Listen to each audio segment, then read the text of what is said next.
몇 쪽에 몇 번. 하나하나 천천히 해보자. 앞에서 배웠던 거를 다져보면서. 21쪽에 22번. 21쪽? 너무 아픈데?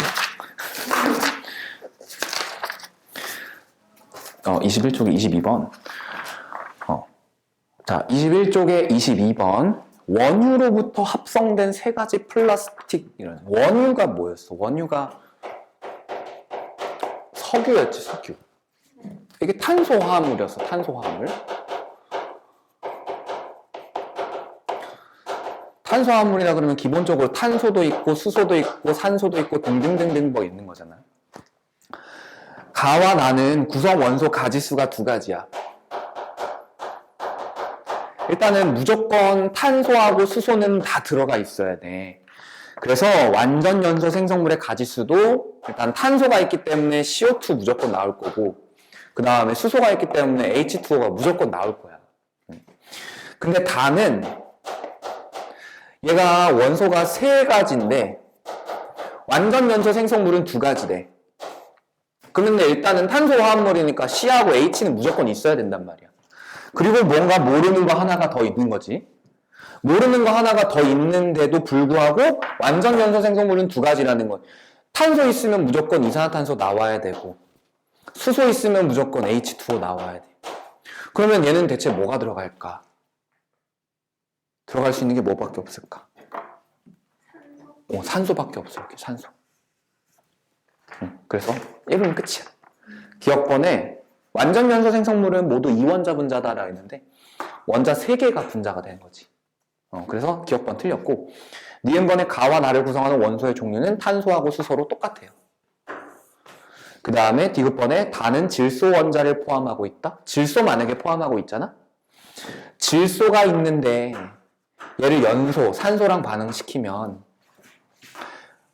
N의 산소가 붙어있는 NO2 이런 것들이 만들어져야 돼. 얘는 근데 산소가 있는 거지. 그래서 디귿번 틀렸어요.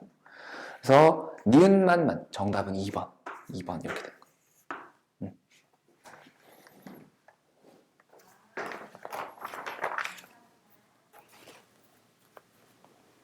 그다음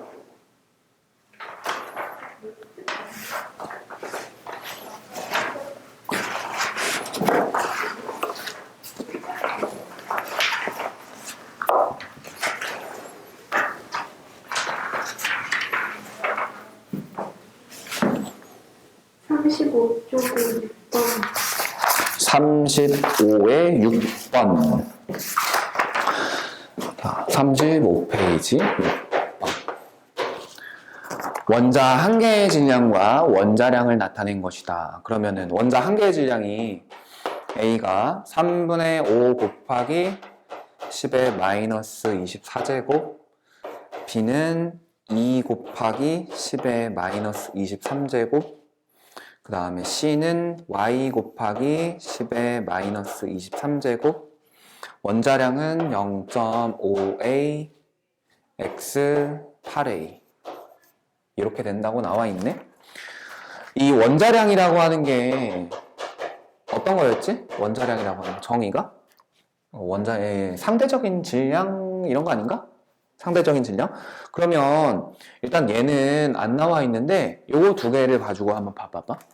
요거 두 개가 몇 대 몇이라고 봐야 돼? 요거는 23제곱이고 24제곱이잖아. 그럼 이거 몇 대 몇이야? 요게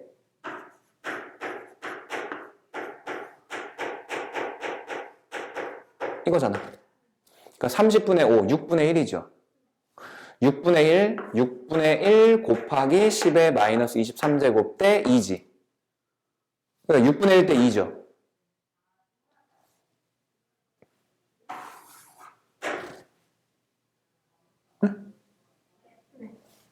그럼 6분의 1 대 2지. 실제 질량 비랑 원자량의 비랑 같아요. 그러면 이게 몇 대 몇이라고 해야 돼? 1 대 12라고 하면 되지. 그럼 이것도 1 대 12가 돼야 되지. 12배 하면 돼. 6A. 그 다음에 이거 몇 배야? 16배지. 16배야. 여기다가 16 곱하면 되겠지. 16 곱하면 6분의 16이니까 3분의 8이 되겠지. y가. 끝. 한 개당 실제 질량의 B가 원자량이에요. 원자량이라는 것 자체가 상대적인 질량, 다르게 얘기하면 B잖아. 그러니까 실제 질량 B가 원자량 B랑 똑같아요. 그래서 요거 대 요거 대 요거는 요거 대 요거 대 요거다 이렇게 해가지고 문자 나와 있는 것만 몇몇 개 찾아주면 되는 거지. 그래서 X는 0.6A라고 나와 있는데 0.6A가 아니라 6A가 돼야 되겠고, 그 다음에 Y는 3분의 8이라고 하면 되겠죠. 그 다음에 이제 디귿번만 확인해 보면 되는데 1g에 들어있는 분자수라는 표현을 우리 되게 많이 봤잖아. 그지? 1g 속에 들어있는 분자수라고 하는 거를 계산을 할 때 이거를 공식화하면은 이렇게 되죠. 분자수 구하는 공식이 뭘 구하는 거잖아. 분자수는 그냥 우리 수를 묶어서 표현하는 게 몰이니까 몰을 보는 게 곧 수를 보는 거잖아. 그지? 그러면은 이거 몰 구하는 공식이 화학식량분의 질량인데 질량이 몇 그램? 1g. 그러니까 화학식량분의 1 해주면 되는 거야. 그러면 여기서 BA4하고 CA2라고 돼 있는데 BA4하고 CA2의 화학식량, 분자량만 찾으면 값이 나오겠죠. 그러면은 얘네들 이제 원자량 더하면 되잖아. A가 하나당 0.5야. 그러면은 4개니까 2A가 되는 거고 B 하나가 6A니까 6A 더하기 2A 하게 되면 분자량 8A가 되는 거고, 여기는 C 8A 하나에다가 2개니까 9A가 되는 거지.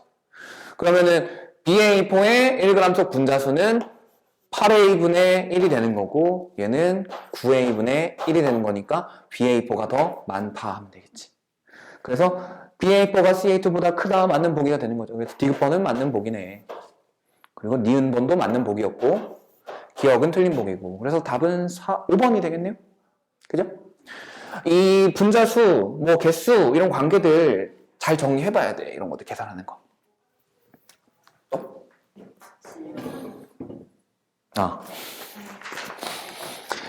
T도씨 1기압에서 기체 가와 나의 부피와 질량을 나타낸 것이다. 자, 35페이지에 7번이 되는 거지. 똑같은. 가하고 나를 보면은 같은 질량인데 부피가 서로 달라. 질량이 똑같이 Wg인데 부피가 얘가 V고 얘가 2V야. 같은 질량의 부피는 다른 가라고 하는 애하고 나라는 애가 있어. 그러면 여기서 하나 알아둘 거는 뭐냐면 온도와 압력이 T도씨 1기압으로 같다라고 나와 있잖아. 그럼 온도와 압력이 같을 때는 기체 분자수하고 부피하고 비례를 하죠. 기체 분자수하고 부피하고 비례. 그러면 분자수는 방금 전에 어떻게 구했어? 화학식량분의 질량 했지. 화학식량분의 질량이야. 화학식량분의 질량. 그게 부피랑 비례하는 거야. 그럼 가라는 애하고 나라는 애 각각 화학식량이 얼마인지 모르겠는데 질량은 W로 같지. 그러면은 가의 화학식량분의 질량 Wg 대 나의 화학식량분의 질량 Wg, 요게 가와 나의 분자수 B가 되겠죠. 그게 뭐가 되는 거야? 부피 B가 되는 거지. 1대 2가 되는 거지. 그러면 자, 이게 얘가 더 작고 얘가 더 큰 거잖아. 그러면은 분자량은 누가 더 큰 거야? 분자량 누가 더 커야 돼요? 가가 커야 돼? 나가 커야 돼? 그죠? 아니긴 뭘 아니야, 가지. 아니긴 뭘 아니야, 가지. 가가 더 커야 되지. 그지? 여기가 2가 나오고 여기가 1이 나와야 1대 2가 되는 거잖아. 그지? 분자량은 가가 커요. 근데 가하고 나라는 애는 각각 누구라 그랬냐면 A2 또는 BA2라고 그랬어. A2 또는 BA2. 분자량 당연히 누가 크겠니? 얘가 크겠지. 얘는 A 원자량 2배만 하면 되는 거고 얘는 A 원자량 2배에 B 원자량 더하는 거잖아. 그럼 얘는 이렇게 크는 거니까 가하고 나 중에서 가가 얘고 나가 얘가 되겠네. 그 다음에 기억번 확인하면 돼요. 가는 A2다. 틀렸죠? 그 다음에 원자량은 B가 A보다 크다. 자, 원자량을 구하려면 우리 원자량과 관련된 거는 뭐 질량 이런 것들이 관련되어 있는데 우리가 여기서 얘네들의 분자량의 B가 몇 대 몇이다라고 나왔어. 방금 전에 우리 찾은 거에서 분자량의 B가. 분자량은 가가 나보다 큰데 몇 대 몇이라 그랬지? 네, 2대 1이에요. 그러면은 요 BA2의 분자량을 EK라고 하시고요. A2의 분자량을 K라고 할 수 있겠지. A 두 개가 K잖아. A 두 개가 K면 B 하나가 K가 돼야 되겠지.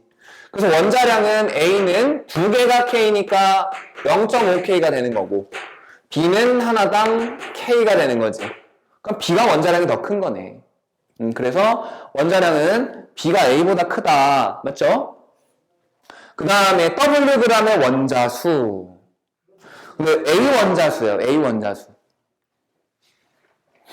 자, 원자수를 셀 때는, 원자의 수를 셀 때는 어떻게 셌었냐면, 분자의 수에다가 곱하기 분자 한 개당 원자의 개수. 이런 식으로 셌을걸? 그치? 덩어리가 하나가 있으면 그 덩어리 하나에 원자가 몇 개가 있는지를 곱해줘서 세는 거였잖아. 그럼 여기서 분자수는 똑같이 또 이걸 구하는 거지.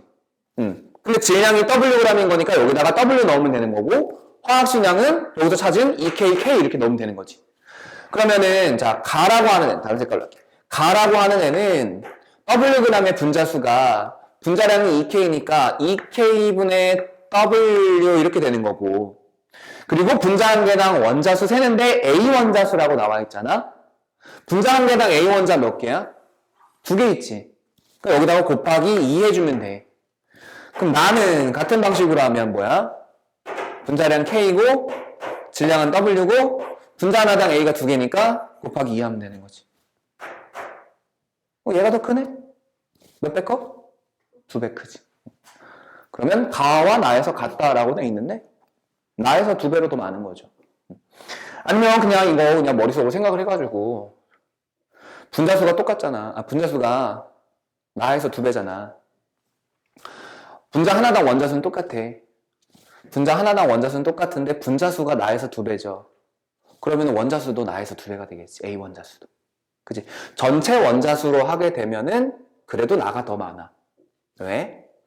나가 두 분자 있을 때 원자 2개씩이니까 4개의 원자 있다. 이렇게 하면 되는 거고. 얘는 분자가 하나 있는데 하나당 원자 3개니까 3개 있다. 이렇게 하면 되는 거잖아.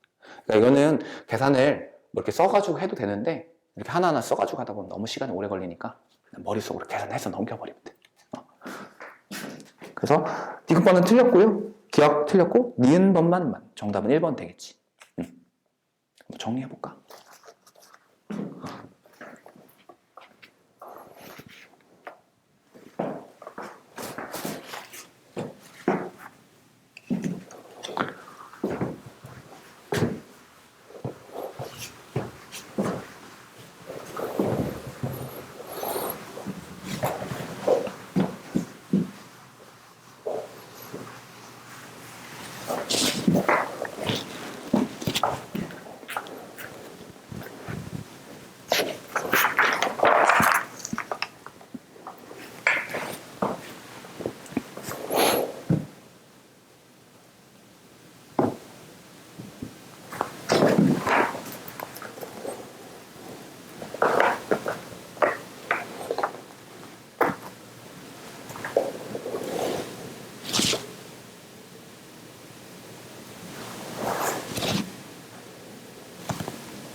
다들 슬슬 화학이 어려워지니까 포기하고 있어.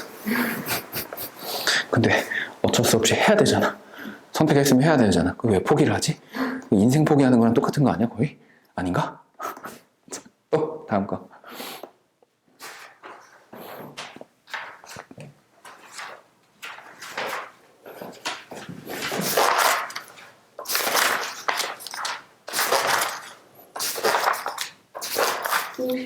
53번. 50쪽에 8번. 50쪽에 8번. 그래, 내가 이거 질문할 것 같았어. 자, 영어 20도씨 일기압에서 이산화탄소 반응하는 거. 자, 생성된 이산화탄소 부피를 구하기 위해 반드시 필요한 자료만을 있는 대로 고른 것은. 자, 일단은 양적인 관계를 보시면 CaCO3라고 하는 애를 염산이랑 반응을 시켜서 CaCl2, H2O, 그 다음에 CO2 이렇게 만드는 반응에서 요거에 뭘 구해야 되는데? 부피를 구해야 된다 그랬지, 부피. 자, 요거에 부피를 구해야 된대. 그러면 생각해보자. 부피를 구한다는 거는 이 기체 분자수를 구해야 알겠지. 그치? 자, 기체 분자수를 구해야 아는 거예요. 그럼 거꾸로 생각해봐. 이 이산화탄소의 기체 분자수를 구한 다음에 1몰의 부피를 알고 있어야 얘가 부피가 얼만지를 계산할 수 있겠지. 왜냐면 분자수만 구한다고 해서 분자수가 10개예요. 그럼 부피가 얼마예요? 기준이 얼마인지 없는데 못 구하잖아. 1몰의 부피라는 기준이 있어야 부피를 구할 수 있을 거란 말이야. 아니면 이런 거 할 때 식을 이렇게 써놔. 몰은 화학식량분의 질량이다. 1몰의 부피분의 부피다. 이거야. 그러면 이거 구하려면 이게 들어가 있는 요 부분 해가지고 얘를 구하려면 얘를 알고 얘를 구하면 구할 수 있지. 또는 얘를 알고 얘랑 얘를 알면 구할 수 있지. 그러니까 어쨌든 부피 구하려면 얘는 꼭 알고 있어야 되는 거야.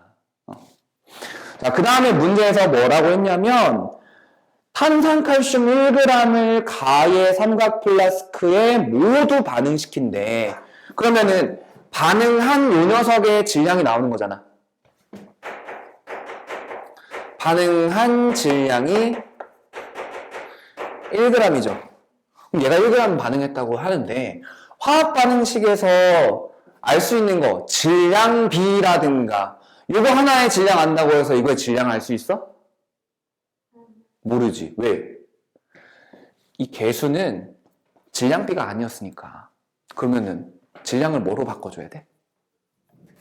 질량을? 얘 고체니까 부피로 할 수는 없겠지. 몰로 바꿔줘야지. 그러면은 얘하고 얘가 몇 대 몇의 몰비로 반응해? 1대 1의 몰비로 반응해. 그러면 얘 몰을 구하면 얘 몰이 구해지고 얘 몰이 구해졌을 때 1몰의 부피를 알면 요거 구했고 요거 알면 이거 구할 수 있지.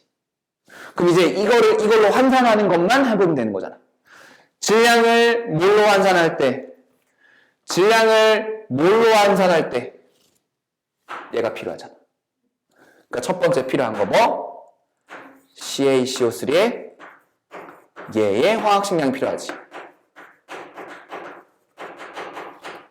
그래서 얘를 해가지고 몰 찾았어. 몰 찾으면은 얘가 몇 몰인지 나오지? 얘가 몇 몰인지 나왔을 때 부피 구하려면 1몰의 부피가 있어야 되지. 그래서 이렇게 두 개만 있으면 되겠네. 이렇게. 그래서 기억번에 물분 염산 질량 필요 없어요. 그 다음에 이산화탄소의 분자량 필요 없어? 있어? 이산화탄소 분자량? 필요할까? 왜요? 이산화탄소 분자량? 이산화탄소의 질량이 얼마인지 알아?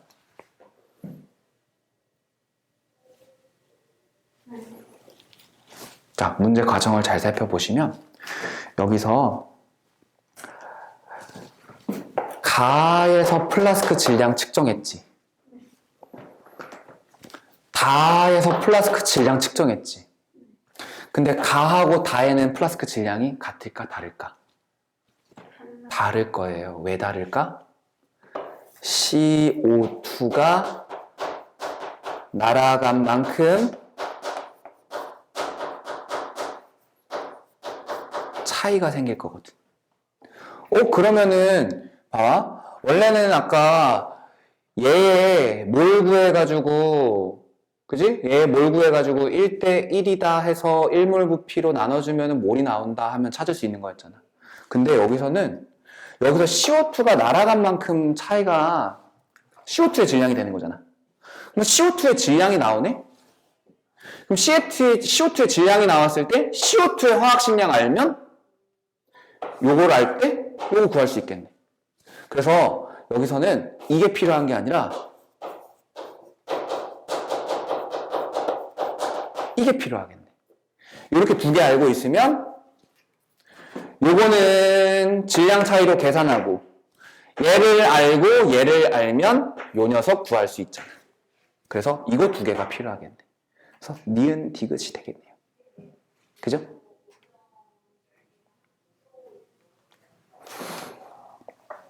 그래서 찾아가는 과정을 보고 그 과정상에서 이게 더 필요할 것 같은데 하는 것들 고르면 돼요.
넘어가요? 네. 11번이요. 뭔가 실험하는 과정은 다 NaOH를 0.1 몰농도로 만들고 싶대. 그래서 NaOH를 0.4g을 떠왔대.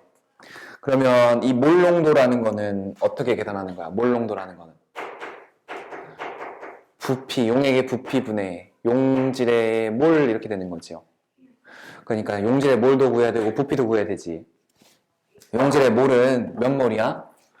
0.4g이니까 화학식량 40이라고 나와 있지 않아요? 그죠? 그러면 40으로 나누면 얼마예요? 100분의 1인가? 0.01몰이죠. 0.01몰이야. 그럼 부피가 몇 리터가 돼야 0.1몰 농도가 될까? 10분의 단위는? 부피 단위. 몰농도 부피 단위는 무조건 이걸 써야 그랬잖아. 리터. 0.1리터. 근데 여기서는 X 밀리리터 부피 플러스 X가 나와 있지. 그러면 몇 밀리리터야? 네, 100ml. 끝. 끝. 끝. 끝났네? 벌써?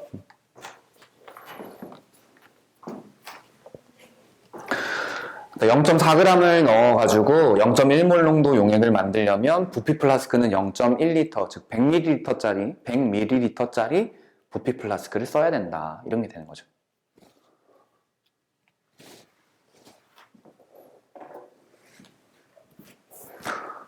진짜 어려운 건 시작도 안 했는데 어떡하지? 겁주기.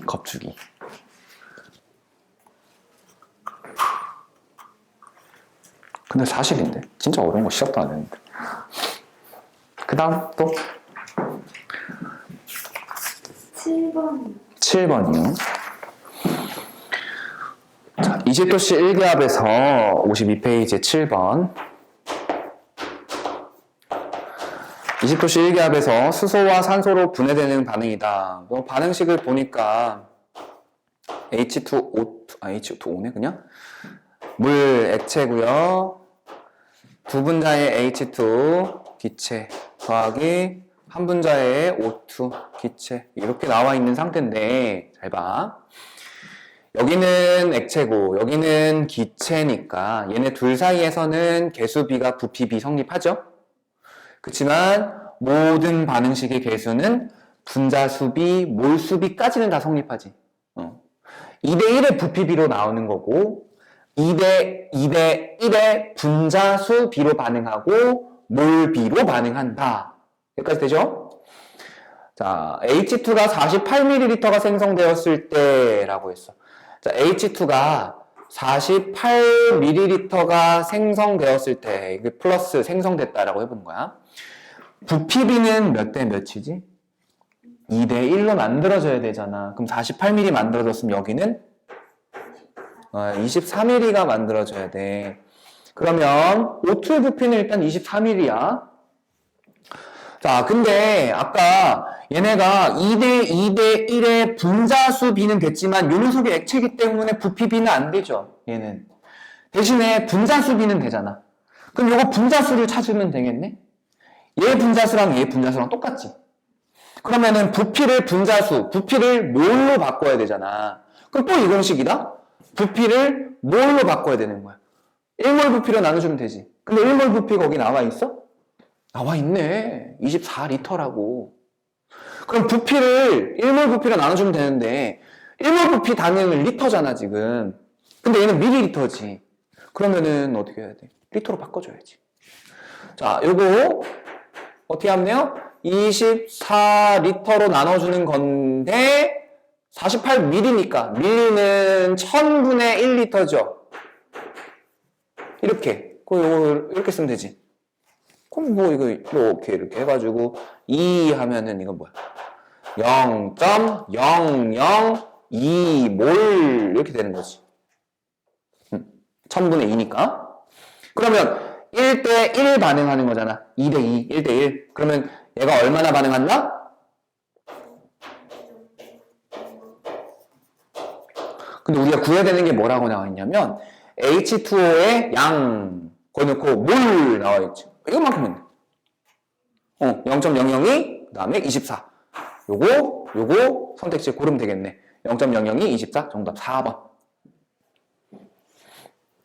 기본적으로 화학 반응의 개수비가 의미하는 게 무엇인지, 그 다음에 개수비에서 부피비는 언제만 성립할 수 있는 건지, 그 다음에 부피를 이렇게 몰, 양으로 바꾸는 거, 환산하는 거, 더 나아가서 그 바꾼 양을 가지고, 환산한 양을 가지고 반응비를 보는 거, 이렇게 다 정리를 해봐야 되겠네요.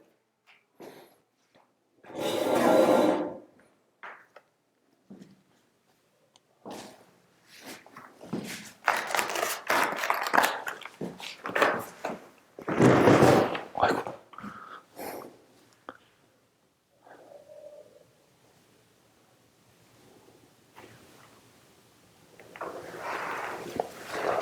됐나요? 그 다음 9번. 왠지 그럴 것 같았어. 자, 프로페인 연소 반응식 이렇게 나와 있고요. 자, C3H8 5O2 더하기 3CO2 4H2 이게 53페이지 9번 이렇게 딴딴딴딴 뭐라고 돼 있냐면 물이 36g이 생성되었을 때라고 해서 질량을 줬잖아. 그래 놓고 연소된 프로페인의 질량 구하래요. 자, 상태 한번 볼까? 상태 기체 액체 이렇게 돼 있나? 그러면 1대 5대 3대 4의 몰비 분자수비로 반응한다는 되는데 1대 5대 3대 4의 부피비는 안 되지. 이것만 빼놓고 보면은 1대 5대 3의 부피비 되죠. 근데 얘는 이제 액체이기 때문에 부피비가 안 돼. 그런데다가 얘는 얼마로 줬냐면 질량으로 줬어. 질량 36g이 만들어졌다 이렇게 나와 있어. 근데 질량은 아까도 계속 얘기했지만 개수비와 질량비는 전혀 안 맞지. 질량비는 전혀 안 맞으니까 다 뭘로 바꿔야 돼? 뭘로 바꿔? 뭘로 바꿔? 뭘로 바꿔? 뭘로 바꿔? 뭘로 바꿀 때는 어떻게 해야 돼? 질량이 주어졌으니까 질량을 뭘로 환산하는 거. 질량을 뭘로 환산할 때는 어떻게 해야 돼?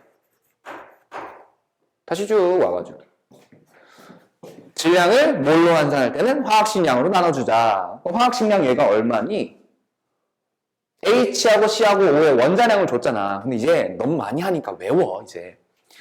물은 18이요, 이산화탄소는 44요, O2는 32요, C3H8 44다. 44, 32, 44, 18 이렇게. 18로 나누면 돼. 몇 몰? 네, 2몰이 생성되는 겁니다. 그럼 이제 몰이니까 개수비랑 몰비랑 똑같겠지? 1대 5대 3대 4는 땡땡땡 대 2다.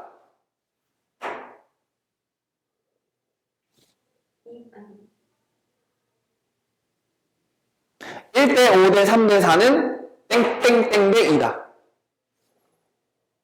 2분의 2분의 1.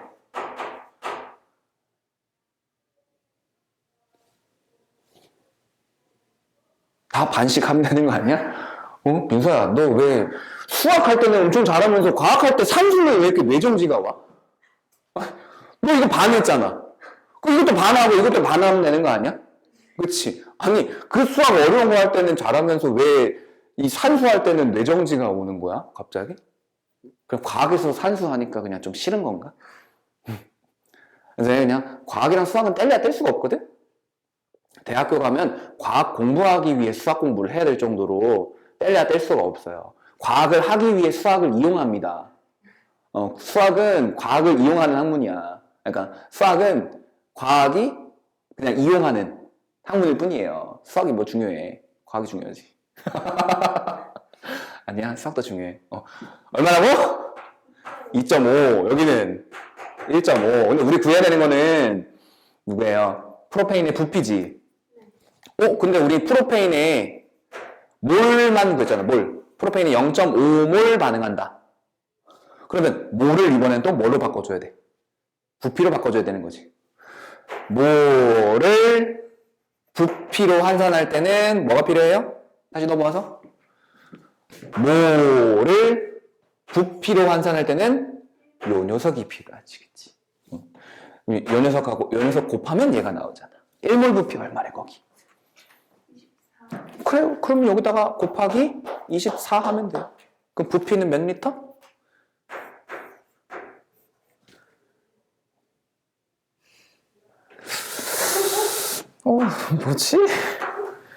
뭐지? 이 계산이 됐는데 대답을 안 계산이 됐는데 대답을 안 하는 거거나,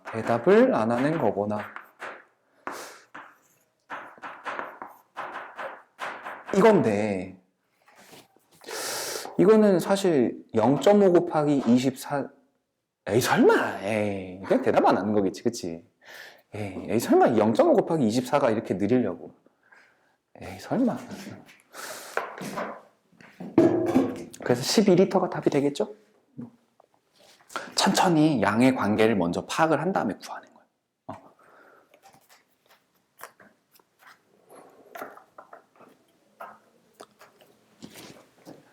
얘기해봐. 1번이야, 2번이야? 모르겠어요. 1.5번이야? 둘의 가운데 중간이야? 계산이 살짝 걸리적거려서 대답이 늦어진 거야? 그지?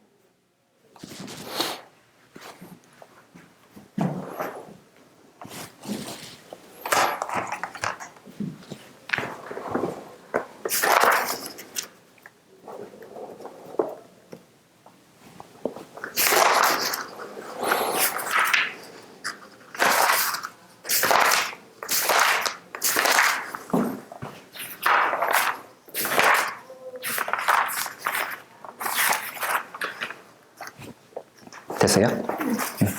10번. 10번이요? 10번. 포도당과 관련된 두 가지 반응을 나타낸 것이다. 그 아래쪽으로 화살표 내려가는 거는 무슨 반응이라고 배웠지?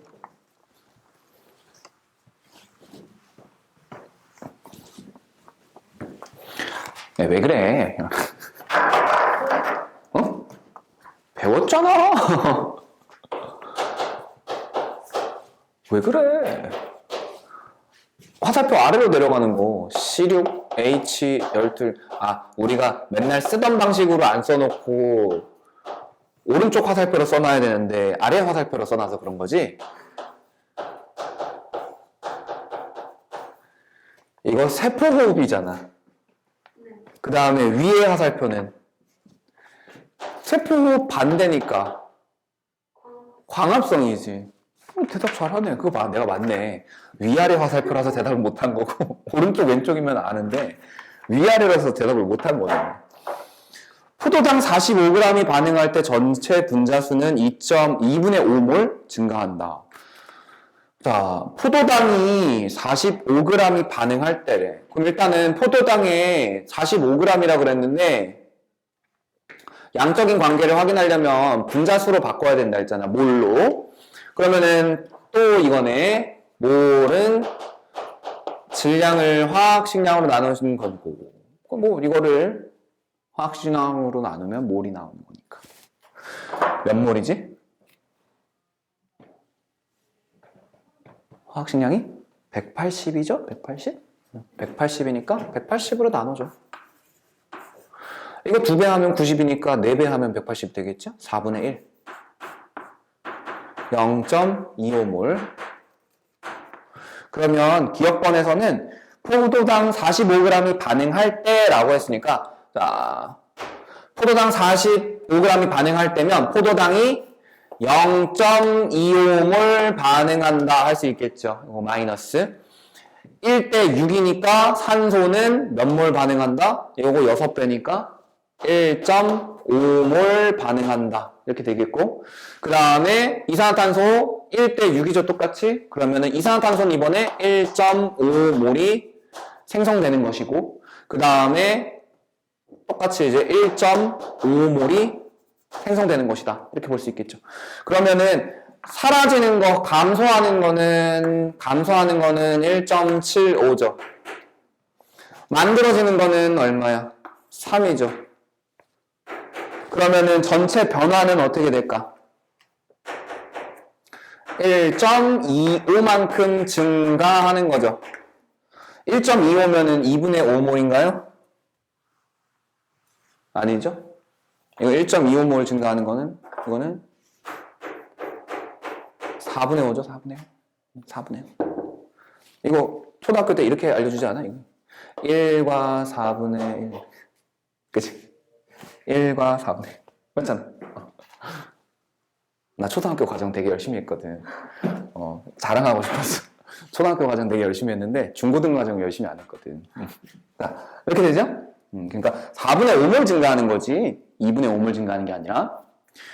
같은 방식으로 30g이야. 그럼 30g으로 하면은 조금 뭔가 달라지긴 하겠지만 크게 달라지는 건 없을 것 같은데? 여기다 30g 넣으면 되는 거지. 30g으로 하게 되면 이번엔 몇 대? 6분의 1몰이 되는 거지. 그럼 얘는 이게 소수로 쓰기 힘드니까 그냥 6분의 1이라고 쓸게. 6분의 1몰이 감소하죠? 나 한글 잘 못 쓰겠어서 영어로 쓸게. 1대 6이니까 1몰. 그럼 여기는? 그치, 플러스 1몰. 여기는? 그렇지, 플러스 1몰. 이렇게 되는 거지. 그러면은 여기서 감소하는 건 얼마? 마이너스 6분의 7몰. 증가하는 거는 2몰. 그지? 그러면은 총 감소는 6분의 7, 증가는 6분의 12. 6분의 5몰만큼이 증가하는 거죠. 그러면은 뭐야? 왜 감소야 얘는 또? 반대로 생성될 때지. 그럼 봐봐. 이거는 포도당이 반응할 때 6분의 5몰 증가하는 거지. 그럼 반대로 포도당이 6분의 5몰 생길 때는? 포도당이 30g 생길 때는? 거꾸로 가는 거잖아. 거꾸로 가는 거니까 이제 이게 이렇게 되는 거네. 여기 부호가 마이너스, 여기도 마이너스, 여기가 플러스, 여기가 플러스, 플러스, 마이너스에서 감소 이렇게. 그러면 니은번 맞죠?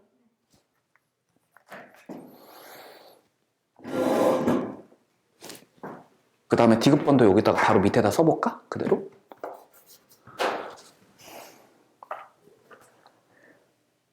이산화탄소를 0.5몰 얻기 위해 필요한 포도당의 최소 질량이에요. 이산화탄소 요 녀석 0.5몰이면 2분의 1몰인 거잖아. 여기가 2분의 1몰이 만들어져야 되잖아. 그럼 요 녀석 2분의 1몰이 만들어지려면 포도당은 얼마 반응해야 돼 대체? 1대 6이니까 요거에다가 6배 한 게 이거죠. 요거에다 6분의 1 한 게 이거죠. 12분의 1. 그러면 자 6분의 1몰이 30g이었죠 아까. 몇 그램? 6분의 1몰이 30g이었잖아. 6분의 1몰이 30g이었잖아. 여기다가 180 곱하면 되는 거잖아. 180. 15g. 그래서 포도당의 최소 질량은 30g이 아니라 15g 있으면 됩니다. 그래서 디귿번은 틀렸어요. 이건 니은번만 맞겠네? 그죠?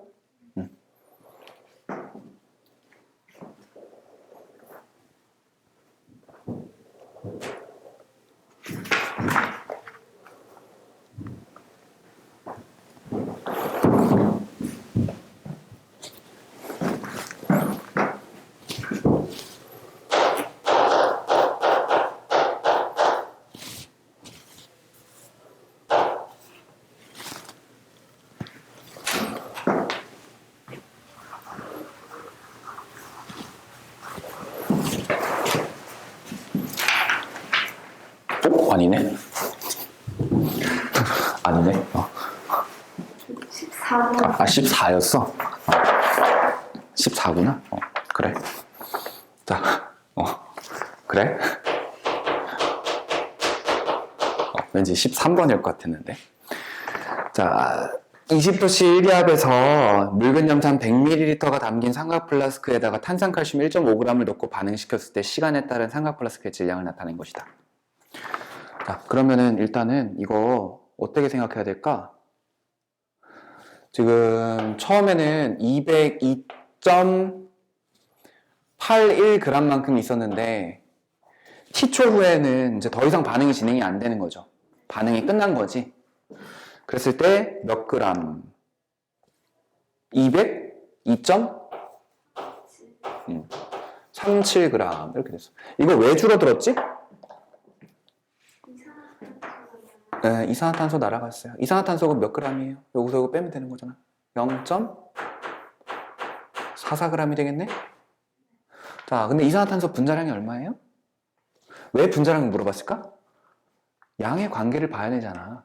양의 관계를 볼 때는 뭘로 바꿔줘야 되죠? 뭘로 바꿔줘야 돼? 얘 화학 반응식이 CaCO3 더하기 2개의 HCl이 CaCl2 더하기 H2O 더하기 CO2란 말이야. 그러니까 양의 관계를 보려면 얘를 뭘로 바꿔줘야 돼? 분자량이 얼마였지? 44지? 그러면은 44분의 100분의 44잖아. 그럼 100분의 1이지 뭐. 0.01이죠. 이산화탄소가 0.01몰 반응했다는 거는, 그치? 1대 2대 1대 1대 1이잖아. 그러면은 탄산칼슘이 얼마나 반응하는 거야? 똑같이 0.01몰 반응하는 거죠. 그 다음 염산은 0.02몰 반응하는 거죠. 그치? 근데 문제를 잘 읽어보면은 내가 탄산칼슘을 몇 g을 집어넣어줬냐면 이 녀석을 1.5g을 첨가해줬어. 그치? 근데 여기서 1.5g이면 얘 화학식량이 100이거든? 밑에 문제 있어요?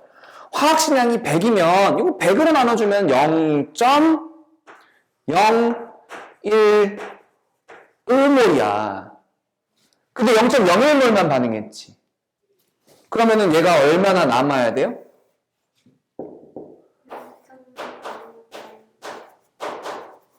이 남아요. 왜 남을까?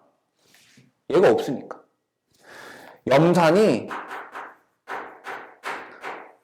모두 다 반응을 했으니까. 근데 염산은 용액이 어떻게 되어 있냐면 100ml 집어넣어 준 거야. 그치? 그러면 이렇게 쓸 수 있나? 염산 수용액 100ml 속에는 HCl이 0.02몰 들어있다. 이렇게 쓸 수 있나요? 여기까지 이해되시죠? 자, 기억, 니은, 디귿, 1, 2, 3번이네. 1, 2, 3, 4, 5번 확인해보자. 반응 전 묽은 염산만 담긴 플라스크. 자, 다 담겼을 때 요만큼이지. 묽은 염산만 담겼을 때는 탄산칼슘 빼줘야 되죠. 탄산칼슘 1.5g이야. 여기서 1.5g 빼주면 되죠. 그럼 201.31 맞지? 1번은 맞는 복이야. 2번에 생성된 이산화탄소의 부피는 이라는데 생성된 이산화탄소의 몰 구해졌지. 우리 몰 구해졌으면 이제 다 구한 거야. 최강자가 된 거야. 1몰의 부피가 얼마죠? 24리터로 나와 있을걸? 그러면은 0.001몰은? 0.01이지 그냥. 100분의 1 하면 되겠네요, 이거. 0.24? 그러니까 2번도 맞는 복이네. 3번 반응 후 생성된 물의 질량. 자, 물은 얼마나 만들어져요? 몇 몰 만들어지지? 그쵸? H2O가 0.01몰 생성돼요. 근데 물은 화학식량이 얼마야? 우리 질량 구해야 되잖아 지금. 똑같이 또 질량 구해야 되는 거니까 몰이 있을 때 화학식량 곱하면 질량 나오잖아. 물의 화학식량 얼마? 18이잖아. 곱하면 돼요. 0.18g. 그 다음에 4번. 갑자기 몰농도 물어봤어. 몰농도는 어떻게 구하지 근데?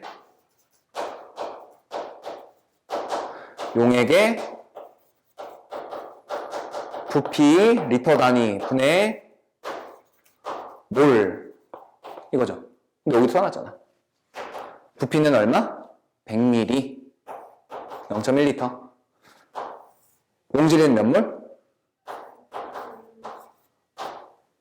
얼마예요 이거?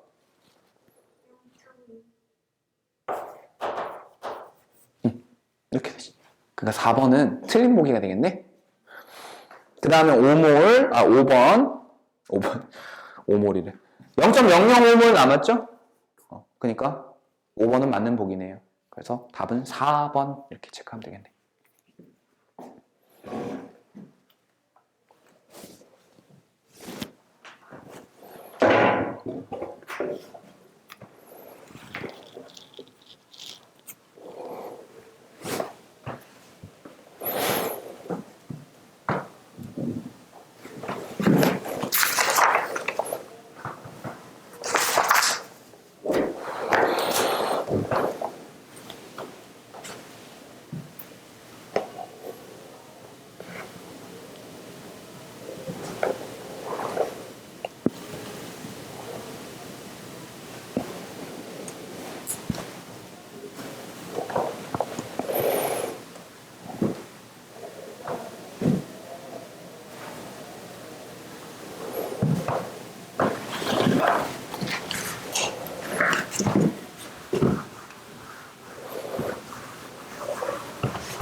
됐어요? 20번이지? 가를 보면 뭐 피펫 같은 거에 1.5몰 농도 NaOH 20ml가 들어가 있어. 근데 그거를 여기다 집어넣으면 여기 20ml만 채워지겠지? 거기다가 이제 증류수를 더 넣었어. 그래가지고 100ml 표선까지 다 채웠다 그랬어. 그랬더니 농도가 X몰 농도가 되고 부피가 100ml가 됐다 이렇게 된 거죠. 이거는 그러면은 뭐 한 거야? 희석한 거지. 희석할 때의 원리는 뭐였어? 희석의 원리. 이거 알아야 풀 수 있는데. 희석의 원리. 그냥 물만 집어넣은 거잖아. 물만. 용매만 집어넣은 거야. 용질은 바뀌어 안 바뀌어? 용질의 양은 변함없다였어. 용질의 양은 일정하다. 그럼 여기서 용질의 양 몰농도가 주어졌을 때 용액의 부피분의 용질의 양 리터 단위, 여긴 몰 단위 해가지고 나타내잖아. 용질의 양은 몰농도 곱하기 부피야. 그래서 이거 계산해가지고 해도 돼요. 몰농도 곱하기 부피 값이 변함없다. 그럼 여기 1.5 곱하기 20은 x 곱하기 100 이렇게 해도 되고요. 아니면 좀만 머리 써보자. 요거는 변함없다 그랬지.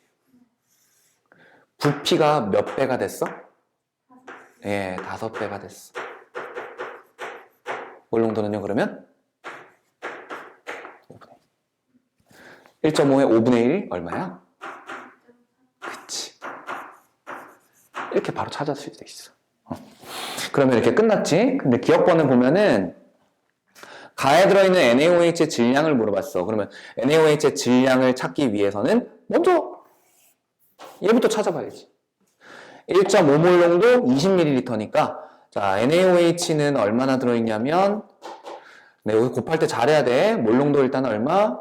1.5몰 농도 1.5니까 2분의 3이라고 할게요. 부피는 20ml인데 부피 리터 단위 써야 돼. 그래서 1000분의 20 이렇게 써주자. 리터.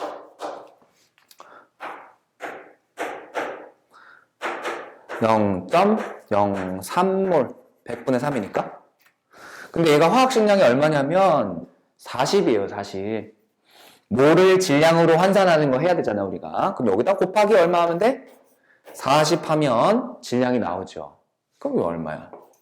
4 하면 0.12, 10이니까 1.2g. 그러니까 기억번은 맞는 보기가 되겠네. 그 다음에 니은번은 아까 전에 찾았지? 그죠? 그 다음에 디귿번에 100ml 플라스크에 표시선까지 증류수를 넣은 다음에 얘를 집어넣어야 되는데 말이 돼? 부피를 100으로 맞춰야 되는 거잖아.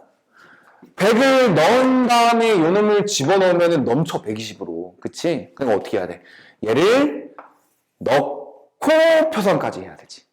그래야 100 맞출 수 있는 거잖아. 그래서 디귿번은 틀렸어요. 답은 두 개가 어떻게 해?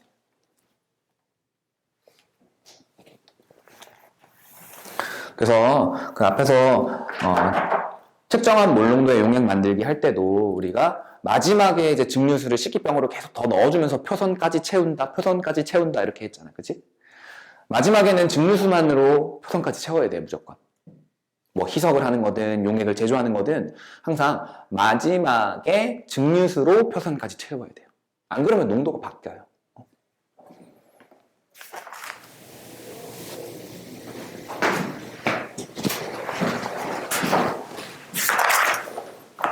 끝났네. 거기는 난이도가 어마어마해서 일단 앞에 있는 것부터 제대로 해야겠죠? 그럼 끝났죠? 네. 그럼 잠깐 쉬었다가 이제 뒤에 2단원 드디어 이제 몰과의 해방. 자, 69쪽으로 가서 원자의 구성 입자.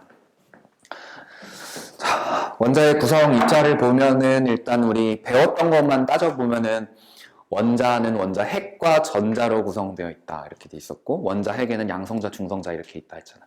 그걸 이제 시간 순서대로 이제 볼 거야. 시간 순서대로 어떻게 바뀌었는지. 자, 첫 번째 전자의 발견. 톰슨은 물질을 구성하는 가장 작은 입자라고 여겼던 원자가 더 작은 입자로 구성되어 있음을 음극선 실험을 통해서 확인하였다. 자, 그러면 톰슨의 실험은 1897년에 일어났는데 그 이전에 돌턴이라고 하는 영국의 화학자가 있었어. 1806년쯤에. 돌턴이라고 한 화학자에 대해서 오른쪽에 날개로 잠깐 나와 있어. 모든 물질은 더 이상 쪼갤 수 없는 원자로 구성되어 있다. 그리고 같은 원소의 원자는 크기나 질량, 성질이 모두 다 똑같다. 화학 변화, 화학 반응이 일어날 때는 이 원자들이 새로 생기거나 없어지지 않는다. 이 세 번째 내용이 질량 보존의 법칙의 내용이거든. 세 번째 내용이 질량 보존의 법칙의 내용이에요. 오른쪽의 날개에. 자, 이런 식으로 돌턴의 원자설이라고 하는 내용이 있었어. 원자설. 그래서 이 돌턴의 원자설에 따르면 더 이상 쪼갤 수 없는 단단한 형태로 되어 있는 게 원자다라고 얘기를 했단 말이야. 그래서 돌턴의 원자설에 따르면 원자는 이렇게 생겼어. 단단해. 끝.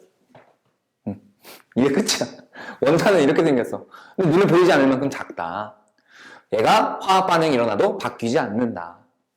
자, 이렇게 얘기를 했는데 1897년, 그러니까 세기 말이 되겠죠? 세기 초에 이렇게 얘기했는데 세기 말에 와서 톰슨이라고 하는 영국의 톰슨이 뭘 했냐면 음극선 실험이라는 거였어. 음극선 실험. 음극선 실험이라는 건 뭐냐면 음극이라고 하는 마이너스 극에서 나오는 선, 어떤 입자의 흐름이라고 생각하시면 돼요. 음극선이라는 거는 마이너스 극에서 나오는 입자의 흐름이다라고 생각하시면 돼요. 자, 음극선 실험이라는 거는 그 아래쪽에 그림이 있는데 기체 방전관이라 그래서 유리관이야. 유리관이 있으면 그 유리관 안에 아주 적은 양의 기체를 넣은 다음에 왼쪽에서 엄청나게 높은 전압으로 걸어주는 거야. 엄청나게 높은 전압으로 걸어주면 마이너스 극에서 플러스 극 쪽으로 음극선이라고 하는 입자의 흐름이 방출된다라는 거야. 이 그림을 조금 간단하게 그리면 이렇게 그릴 수 있어. 이쪽 한쪽에다가 이렇게 유리관을 그려놓고 이렇게 유리관이 있으면 여기 왼쪽 끝에 부분에 여기에다가 강하게 마이너스 전압을 걸어주는 거고 이쪽 가운데 이쯤에다가 강하게 플러스 전압을 걸어주는 거야. 그리고 이쪽에 이제 이렇게 슬릿 같은 걸 하나 설치를 해놓는데 슬릿은 필요 없어요. 안 봐도 상관없어. 자, 이렇게 엄청나게 강한 전압, 고전압을 가해주는 거야. 기체가 아무것도 안 들어있을 때는 상관없는데 여기에다가 아주 소량의 기체를 집어넣는 거야. 아주 소량의 기체를 집어넣게 되는 거야. 아주 소량의 기체를 집어넣어 주게 되면은 어쨌든 실험 결과로 나온 거니까 결과를 해석해 보면 마이너스 극에서 뭔가 쭈르륵 해가지고 플러스 극을 통과하는 방향으로 이렇게 뭔가의 입자의 흐름이 발견되더라는 거야. 그러면 자, 일단 첫 번째 이 녀석은 마이너스 극에서 플러스 극을 향해서 날아가는 입자의 흐름이다라는 걸 알아낼 수 있겠지. 그러면 왜 플러스 극으로 향해 갈까? 얘가 마이너스 전하를 띤 입자이니까 라고 실험 결론을 내린 거야. 그 다음에 두 번째는 이 사람이 뭘 해봤냐면 그러면 뭔가 알맹이 입자라는 애가 지나가는 거니까 그 입자에 지나가는 경로에다가 내가 무언가를 조작을 해줬을 때 어떻게 변화가 일어날 것인가 그거를 확인해 본 거야. 자, 첫 번째는 그냥 쏘아본 거고 두 번째는 어떻게 쏘아봤냐면 진행하는 경로에다가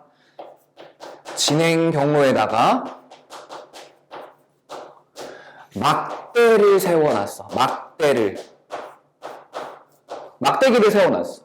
막대기를 세워놨더니 어떤 일이 벌어졌냐면 그림자가 생겼어요. 그림자가 형성되었어. 자, 일반적으로 우리 지금 여기도 그림자가 살짝 나타나는데, 그림자가 나타나는 이유는 초등학교 때, 중학교 때 해가지고 배웠어. 뭐라고? 빛이 직진하기 때문이라고.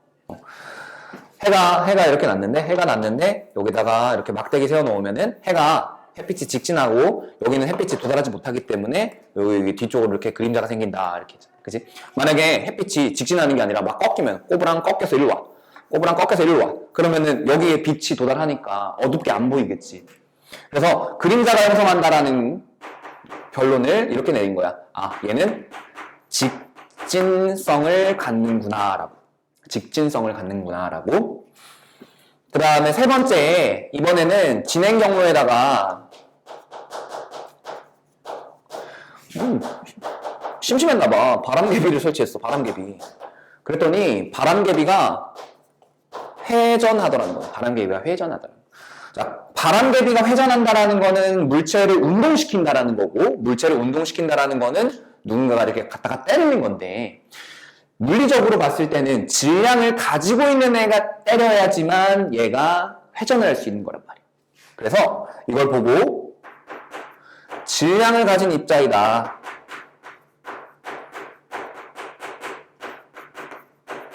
이렇게 봤어요. 그 다음에 네 번째. 이 사람이 여기다가 마이너스 극, 플러스 극 설치해가지고 했는데, 플러스 극을 향해서 날아가는 거는 알겠어. 그래서 마이너스 전하를 띠는 입자다라는 걸 얘기는 하긴 했는데, 그래도 혹시나 싶어가지고 뭘 했냐면, 요 진행한 요 경로상에다가 이쪽 한쪽에다가 마이너스 전극을, 이쪽 한쪽에다가 플러스 전극을 설치한 거야. 이렇게 마이너스 극, 플러스 극을 설치해버리니까 어떤 일이 벌어졌냐면, 얘가 여기서 나와가지고 쭈르륵 가다가 플러스네 슈르륵 이렇게. 자, 여기 이렇게 전극을 형성해줬을 때, 전극을 형성해줬을 때 플러스 극 방향으로 휘어서 진행하더라. 그림자가 형성되는 걸로 봐서 직진하는 애인데, 그치? 그러면은 만약에 얘가 전하를 띈 애가 아니면 그냥 직진해서 가야 될 거 아니야. 근데 플러스 마이너스에 전극을 설치해줬더니까 플러스 극 방향으로 휘어졌다라는 거야. 원래 직진하던 애가 휘어졌다라는 거는 뭔가 전기를 띠고 있으니까 힘이 작용해서 그런 거잖아. 그래서 이거 가지고 또한 마이너스 전하를 띈 애다라고 얘기를 했던 거지. 그래서 이걸 종합을 해보면 톰슨의 음극선 실험 결과 원자라고 하는 거를 이루는 애가 구성 요소 중에 하나가 마이너스 전하를 띤 알맹이다. 근데 그 녀석은 전압을 크게 가해주게 되면 튀어나올 수도 있다. 이렇게 되는 거지. 그래서 이 톰슨의 음극선 실험 결과 나온 톰슨의 원자 모형이라고 하는 거는, 원자 모형은 뭐냐면, 우리 막 모델하우스 같은 것도 있잖아. 모델하우스라고 하는 거 들어봤지? 그런 거는 어떤 거야? 가보면은 실제로 아파트나 이런 건물을 지은 건 아니지만 그런 건물을 이렇게 꾸며놓은 거, 만들어 놓은 걸 얘기하는 거지. 그 다음에 이제 약간 축소해가지고 모형으로 만들어 놓은 것도 있잖아. 그러니까 이런 거 생각하면 돼. 원자라고 하는 건 너무 작아서 안 보이니까 굉장히 크게 이렇게 확대해가지고 나타낸 그림이다라고 생각하시면 돼요. 그러면 이 사람의 원자 모형은 이제 어떤 것이 추가됐냐면 마이너스를 띤 이 입자가 추가가 된 거야.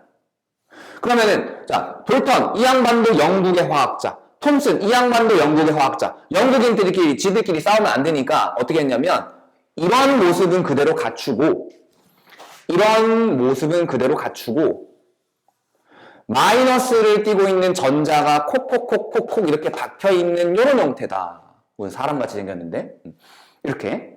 근데 마이너스가 있는 전자가 이렇게 콕콕콕 박혀있는 상황이라면 원자가 그럼 전체적으로 마이너스 음전화 띄어야 되잖아.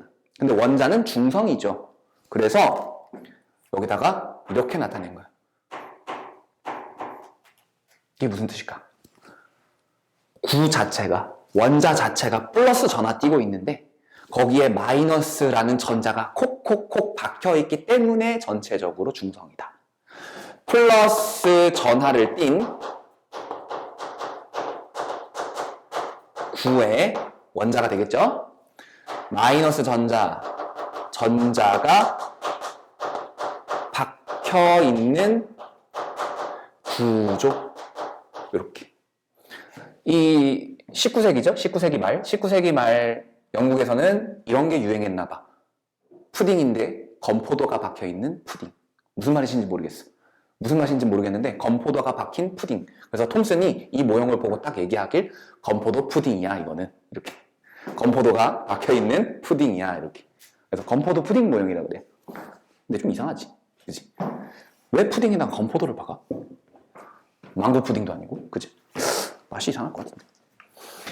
그래서 전자, 톰슨은요 마이너스 극으로 사용한 금속의 종류와 유리관에 들어가는 기체의 종류를 바꿔가면서 실험을 해봤는데 그 종류에 전혀 관계없이 무조건 플러스 극으로 일정하게 이렇게 쭉 진행하는 전자의 흐름을 발견했어요. 그래서 얘를 전자라고 하고요. 그래서 톰슨의 원자 모형 결과 전자의 성질은 여기 나와 있는 거예요. 다. 마이너스를 띠고 있다, 직진한다, 질량을 가진 입자이다. 그래서 원자가 전기적으로 중성이라는 사실을 바탕으로 플러스 전하를 띤 공, 구 모양의 원자 속에 마이너스를 띠고 있는 전자가 알라리가 콕콕콕콕콕 이렇게 박혀있는 형태의 원자 모형을 제시했다. 그래서 이 상태에서 전압을 세게 팍 걸어주게 되면은 전자가 평평 하고 튀어나가면서 이렇게 음극선이라는 게 만들어진다 라고 얘기를 한 거야. 이게 1900년대, 1800년대 후반까지. 자, 뒷장을 넘어가 보게 되면 원자 핵의 발견. 자, 1911년 연도순으로 간다고 했죠? 러버퍼드라고 하는 학자가 이렇게 톰슨의 원자 모형을 딱 보고 나서 이거 가지고 전하를 띠고 있는 애가 있다고? 그래서 한번 실험도 해보고 이러는 거야. 원자가 얼마나 단단하면 얘는 가만히 있고 마이너스 전하만 이렇게 툭툭툭 튀어나오느냐. 자, 실험을 어떻게 했냐면 이 사람은 알파 입자의 산란 실험이라는 거예요. 산란 실험.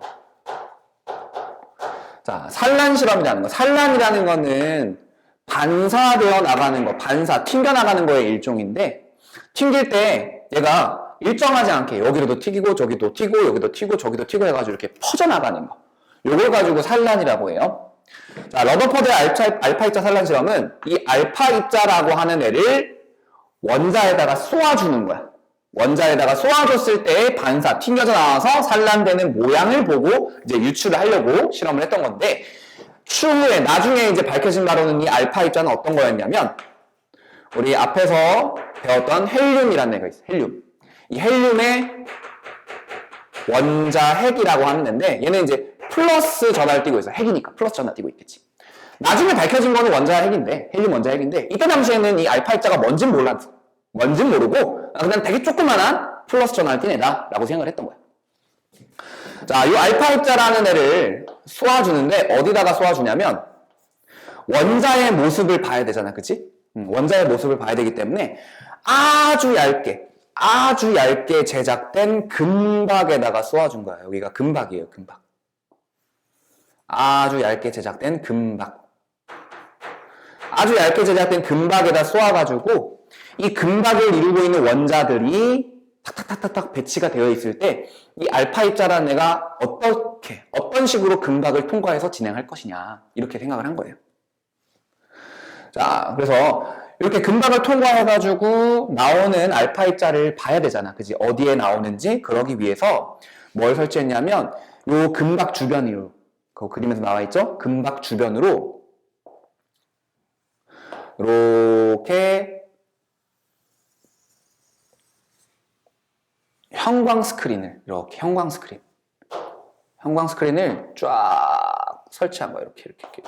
형광 스크린을 이렇게 설치한 거야. 그래서 이 형광 스크린은 알파 입자가 닿는 순간 번쩍번쩍 이렇게 형광 빛이 나오는 거야. 그래서 실험을 했어. 실험했더니 일단 실험 결과부터 먼저 보게 되면 첫 번째, 대부분 그냥 통과했어. 대부분 통과해서, 자, 알파 입자가 이렇게 나오면 대부분 통과해가지고 여기 뒤편에서 발견되는 거야. 대부분. 그 다음에 두 번째, 일부는 옆에서 발견해.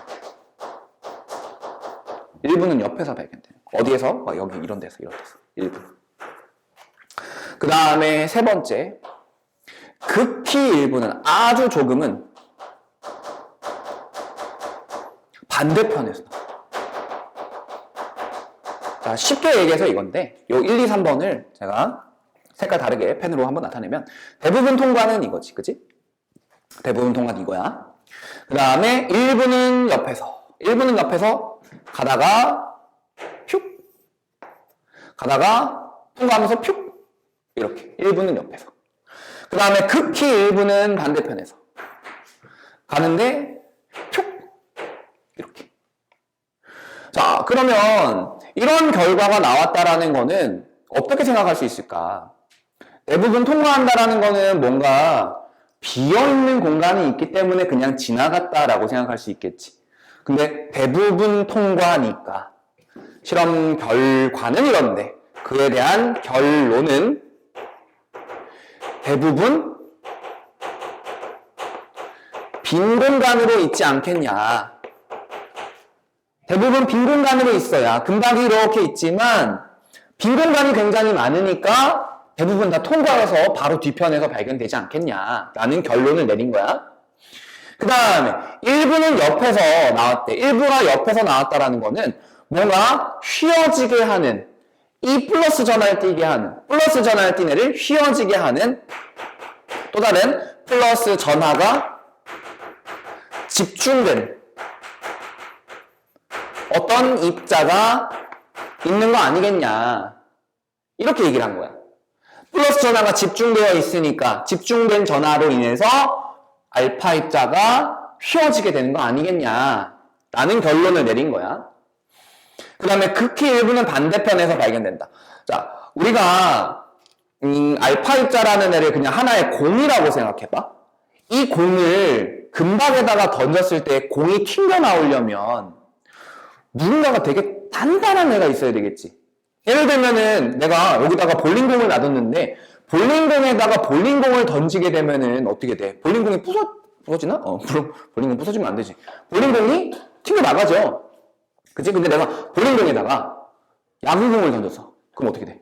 야구공이 맞고 팡 튕겨 나가지. 굉장히 뭔가 단단한 애가 있다는 걸 거 아니야. 그치? 그래서 극히 일부는 반대편에서 발견된다. 이거는 매우 단단한 입자가 있지 않겠냐라고. 그래서 이 사람이 결론을 내릴 때 이걸 종합적으로 어떻게 내렸냐면 원자는 대부분 빈 공간인데 플러스 전하가 집중되어 있으면서 단단한 입자가 가운데에 존재할 것이다. 그래서 원자의 모형을 어떻게 나타냈냐면 가운데에 플러스 전하를 띠고 있는 아주 조그만한 근데 엄청나게 단단한 입자가 있고 얘가 되겠지. 그 다음에 전자도 있어야 되잖아. 분명히 바깥쪽에 전자가 돌고 있을 것이다. 그러니까 마치 중심에 태양이 있고 주변에 행성이 공전하고 있는 이런 형태죠. 그래서 태양계 모형이라고. 태양계 모형. 이런 형태로 원자가 존재할 것이다. 그래서 알파 입자 산란 실험. 자, 실험 결과의 해석. 첫 번째, 대부분 알파 입자가 금박을 그대로 통과하는 것으로 보아 금박을 구성하고 있는 원자는 대부분 빈 공간으로 있다. 빈 공간으로 있다. 그 다음에 일부의 알파 입자가 금박에서 크게 휘어지거나 튕겨 나오는 것으로 알파 입자를 튕겨내는 입자는 양전하를 띠고 질량이 매우 크다. 단단하다. 원자의 중심에 질량의 대부분을 차지하면서 양전하를 띈 입자가 모여있을 것이라고 생각을 하고 이를 원자 핵이라고 한다. 그래서 이 러더퍼드가 발견한 거는 무엇을 발견한 거다? 원자 핵이라고 하는 걸 발견한 거야. 원자 핵 발견. 앞에서는 톰슨은 전자 발견했죠? 얘는 전자 발견, 얘는 원자 핵 발견. 그래서 원자 핵이라는 입자를 발견했다. 이거 꼭 기억하시기 바랍니다. 그래서 알파 입자 산란 실험을 통해 알아낸 사실, 원자의 중심에는 원자 핵이 존재한다. 그 다음에 원자 핵은 양전하를 띈다. 그리고 원자 핵은 원자 질량의 대부분을 차지한다. 이게 원자핵의 성질입니다. 그래서 원자핵의 존재를 확인한 후에 원자의 중심에 원자핵이 있고 대부분 비어있는 공간 주위로 전자가 원운동을 하는 새로운 원자 모형을 제시하였다. 그래서 요 전체 크기를 가지고 원자핵의 사이즈를 비교한 게 왼쪽 아래에 있어요. 전체 크기하고 원자핵의 사이즈를 비교하면 전체 크기를 얼마라고 했을 때 거기에 10의 마이너스 10제곱이다 라고 했을 때 원자핵의 크기가 얼마래? 10의 마이너스 15제곱. 그러니까 10의 5제곱배의 차이가 나는 거지. 이 10의 5제곱 빼면 10만 배예요. 10만 배. 원자핵의 전체 크기는 원자의 크기의 10만 분의 1 정도로 엄청나게 작다.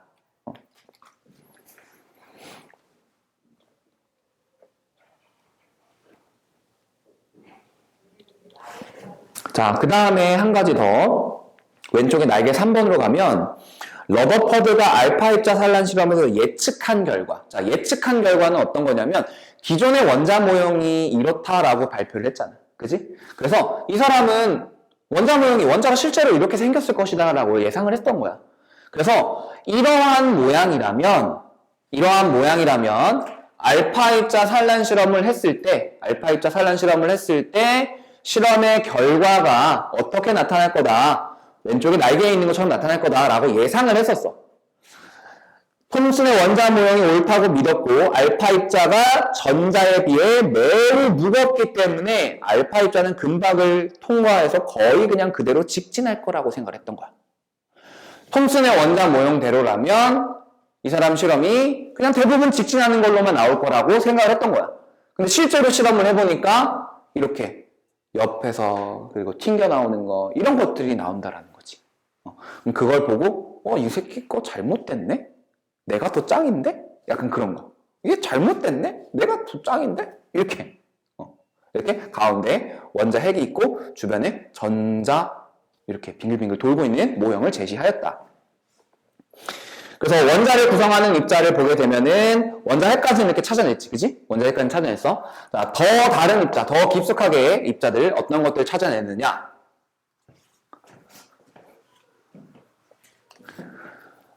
자, 1886년에 다시 거꾸로 가볼게요.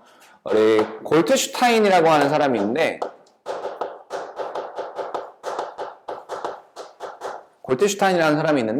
이 사람이 실제로 직접 입자를 발견한 건 아니라서 아까 나오진 않았어요. 자, 골트슈타인이 뭘 했냐면 톰슨의 음극선 실험과 비슷한 양극선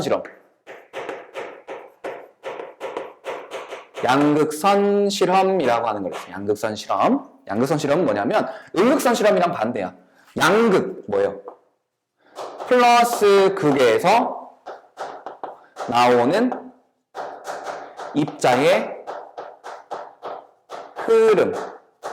그래서 86년에 양극선 실험을 해서 플러스 극에서 나오는 입자의 흐름이 있다라고 발표를 했는데 이 사람은 이 연구를 더 지속하지는 못했고 그 이후에 1897년에 톰슨이 음극선 실험을 한 거야. 자, 그럼 이 실험은 요걸로 끝났는데 그 이후에 1917년에 그러니까 11년 이후가 되겠죠? 1917년에 저 똑같은 러더퍼드가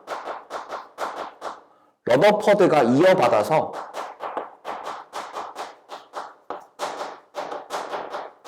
실험을 했어요.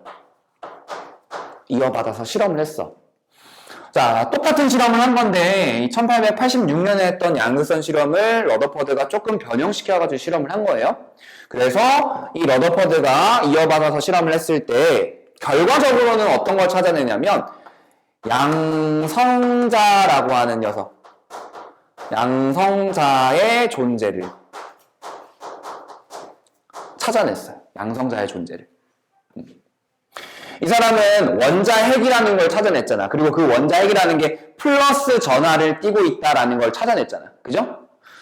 자, 이 실험은 어떻게 한 거냐면 양극선 실험도 그렇고 음극선 실험도 그렇고 소량의 기체를 집어넣고 방전을 시키는 거야. 그랬을 때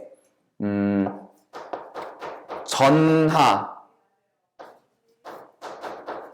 전하에 대한 질량의 비. 이게 무슨 말이냐면 내가 어떤 특정한 기체를 집어넣었어. 소량의 여러 기체를 첨가해서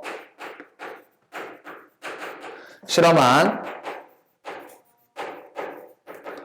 결과를 봤는데, 자, 기체의 종류에 따라서, 기체의 종류, 뭐 수소를 집어넣었을 때, 뭐 헬륨을 집어넣었을 때, 등등등등 집어넣었을 때, 얘네들의 질량에 대한 전하의 비, 요걸 봤더니 이상한 결과가 나왔던 거야. 잠깐만. 자, 질량과 전하를 살펴봤더니 수소의 질량을 1이라고 했을 때 얘의 전하도 1이 나왔어. 그리고 헬륨 같은 경우에는 전하가 2가 나왔는데 헬륨은 질량이 4가 나왔어. 뭐가 이상하잖아, 그치? 왜 이상하냐면 얘는 둘이 1대1이지. 그지? 근데 얘는 1대1이 아니야. 질량은 어때? 4배인데 전하는 몇 배밖에 안 돼요? 2배밖에 안 되죠. 그치? 그러니까 질량은 많은데 전하는 2배밖에 안 되니까 이 사람이 이걸 보고 어떻게 해석했냐면 그러면 헬륨에는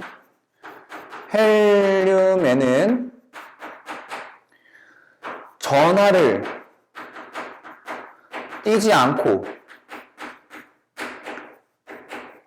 질량만 갖는 입자가 있는 거 아니야? 라고 생각을 했던 거야. 왜냐면 수소는 질량은 1인데 전하는 1이야. 1대1이야.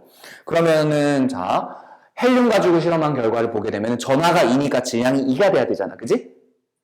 전하가 2니까 질량이 2가 돼야 되는데 전하가 2인데 질량이 4야. 그럼 질량 2는 대체 어디서 온 거야? 이렇게 생각한 거지. 전하를 띄지 않는데 질량만 갖는 입자가 있을 거다라고. 그래서 이런 의문을 품고 있었으면서 그때 이 수소라고 하는 애의 수소 원자핵이 플러스 전하의 근원이다. 이렇게 얘기를 한 거예요. 그거를 그래서 양성자라고 부른 거예요. 그래서 우리는 이제 수소 원자핵이 양성자다라고 얘기를 하는 거고요. 수소 원자핵이 양성자다라고 얘기를 하는 거고. 그래서 1917년에 러더퍼드가 이 양극선 실험을 이어받아가지고 양성자의 존재를 확인했는데 이렇게 확인했다. 여러 기체를 첨가해서 실험한 결과 수소하고 헬륨 등등등등 여러 가지 기체를 집어넣어줬는데 수소에 대해서가 질량에 대해서 전하의 비가 제일 크게 나타났다. 질량이 1인데 전하는 1. 얘는 질량이 4인데 전하는 2. 그래서 수소의 원자핵이 플러스 전하의 근원인 양성자다라고 얘기를 한 거고요. 그리고 헬륨에는 전하를 띄지 않고 질량만 갖는 입자가 뭔가 있을 것이다 라고 예상만 했던 거예요. 그러고 나서 이제 1932년에 체드윅이라고 하는 사람이 뭘 했냐면 얘는 베릴륨이라는 금속, 베릴륨 금속으로 알파 입자 산란 실험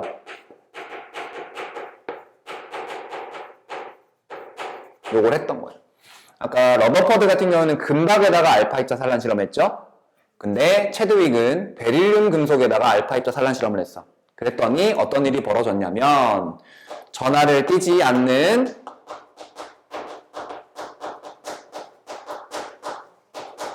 입자가 방출되는 것을 확인했어요. 그래서 요거를 가지고 중성자다라고 해요.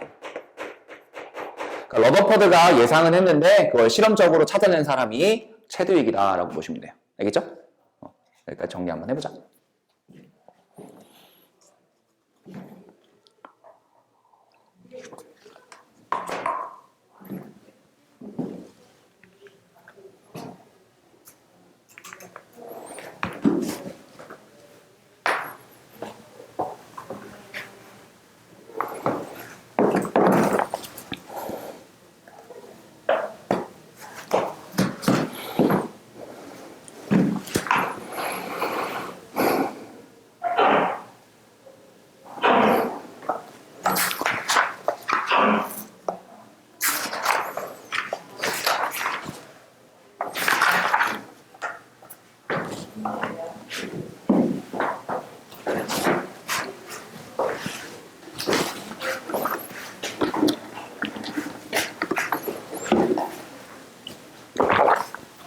계산이 있는 건 아닌데 뭔가 내용은 어렵다, 그지? 이해 안 되는 부분이 있어? 없어? 외워야 될 것 같지?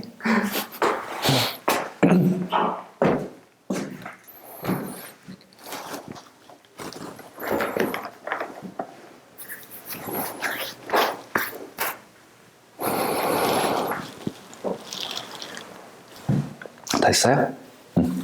그래서 70쪽에 밑에 있는 것부터 좀 읽어보면서 정리하고 넘어갈게요.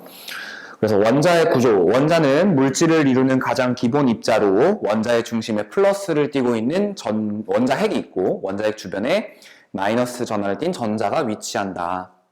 그래서 원자핵은 또 플러스 성질을 띠고 있는 양성자와 전하를 띠고 있지 않은 중성자 두 가지 입자로 구성되어 있다. 그래서 양성자라고 하는 거, 원자핵을 이루고 있는 물질 중에 플러스 전하를 띠는 입자이고 양성자 수에 따라 원소의 종류가 달라지고 원자를 구성하는 양성자 수를 원자 번호라고 한다. 양성자 수가 원자 번호다. 그 다음에 다음 장 중성자, 원자핵을 이루고 있는 물질 중에 전하를 띠지 않는 입자고 양성자와 질량이 거의 같지만 조금 더 큽니다. 근데 같은 원소의 원자라도 중성자는 다를 수 있다. 전자, 원자핵 주위에 존재하는 마이너스 전하를 띤 입자로 질량은 양성자에 비해서 매우 작다. 양성자하고 전자는 전하량의 크기는 같지만 전하의 부호가 서로 반대이고 원자에서, 여기서 말하는 원자에서는 중성 얘기하는 겁니다. 양성자 수와 전자 수는 같다. 그래서 전기적으로 중성이다. 이렇게 나타냅니다. 그래서 그 안에 있는 물리량들 살펴보게 되면은 원자라고 하는 거는 원자핵하고 전자 이렇게 구성되어 있는데 원자핵은 양성자 그리고 중성자 이렇게 구성되어 있고요. 자, 대략적으로 표의 내용을 살펴보게 되면은 질량이 있는데 상대값으로만 나타낼게요. 양성자하고 중성자는 거의 1대1입니다. 중성자가 조금 더 커요. 근데 전자는 그에 비하면 엄청나게 작아. 1837분의 1인데 그냥 1840분의 1이라고 할게요. 되게 작아요. 그 다음에 전하도 상대값으로 나타낼게. 상대값으로 나타내면 양성자는 플러스 1 이렇게 되고요. 중성자는 없고 전자는 마이너스 1 이렇게. 양성자하고 전자는 전기적인 크기는 똑같은데 부호만 반대다. 그리고 중성 원자인 경우에는 양성자 수하고 전자 수가 같고 이때 양성자 수, 중성자 수, 중성 원자에서는 양성자 수 이꼴 전자 수인데 양성자 수가 곧 원자 번호라 그랬죠. 그래서 중성 원자에서는 원자 번호와 전자 수가 똑같습니다. 이렇게 되는 거. 그래서 이런 원자를 표시할 때, 자, 원자를 표시할 때 원소 기호를 가지고 나타내죠. 그래서 뭐 탄소가 있으니까 탄소 이렇게 원소 기호를 나타내고, 그 다음에 여기 왼쪽에다가는 원자 번호를 쓰죠. 근데 이 원자 번호는 뭐야? 양성자 수. 그 다음에 여기 왼쪽 위에다가는 질량수를 쓰죠. 근데 이 질량수는 뭐야? 양성자수 더하기 중성자수 이렇게 쓰는 거고. 그 다음에 필요에 따라서 오른쪽 위에다가 뭐도 써줘요? 전하도 써주죠. 전하. 그지? 전하는 그냥 어떻게 나타내는 거야? 양성자 하고 전자의 수에 의해서 결정이 되는 거지. 양성자가 더 많으면 플러스고 전자가 더 많으면 마이너스고, 그렇지? 그래서 여기에 플러스나 마이너스 값이 써지는 거는 이제 이온인 경우에만 써지는 거고, 이온인 경우에 양성자 수하고 전자 수가 조금 다르게 나타나기 때문에 그렇게 써진다라고 보시면 되죠. 자, 그래서 질량수 원자의 표시 방법, 원자 번호 이렇게 보시고요. 밑에 가면은 동위원소라고 하는 동위원소.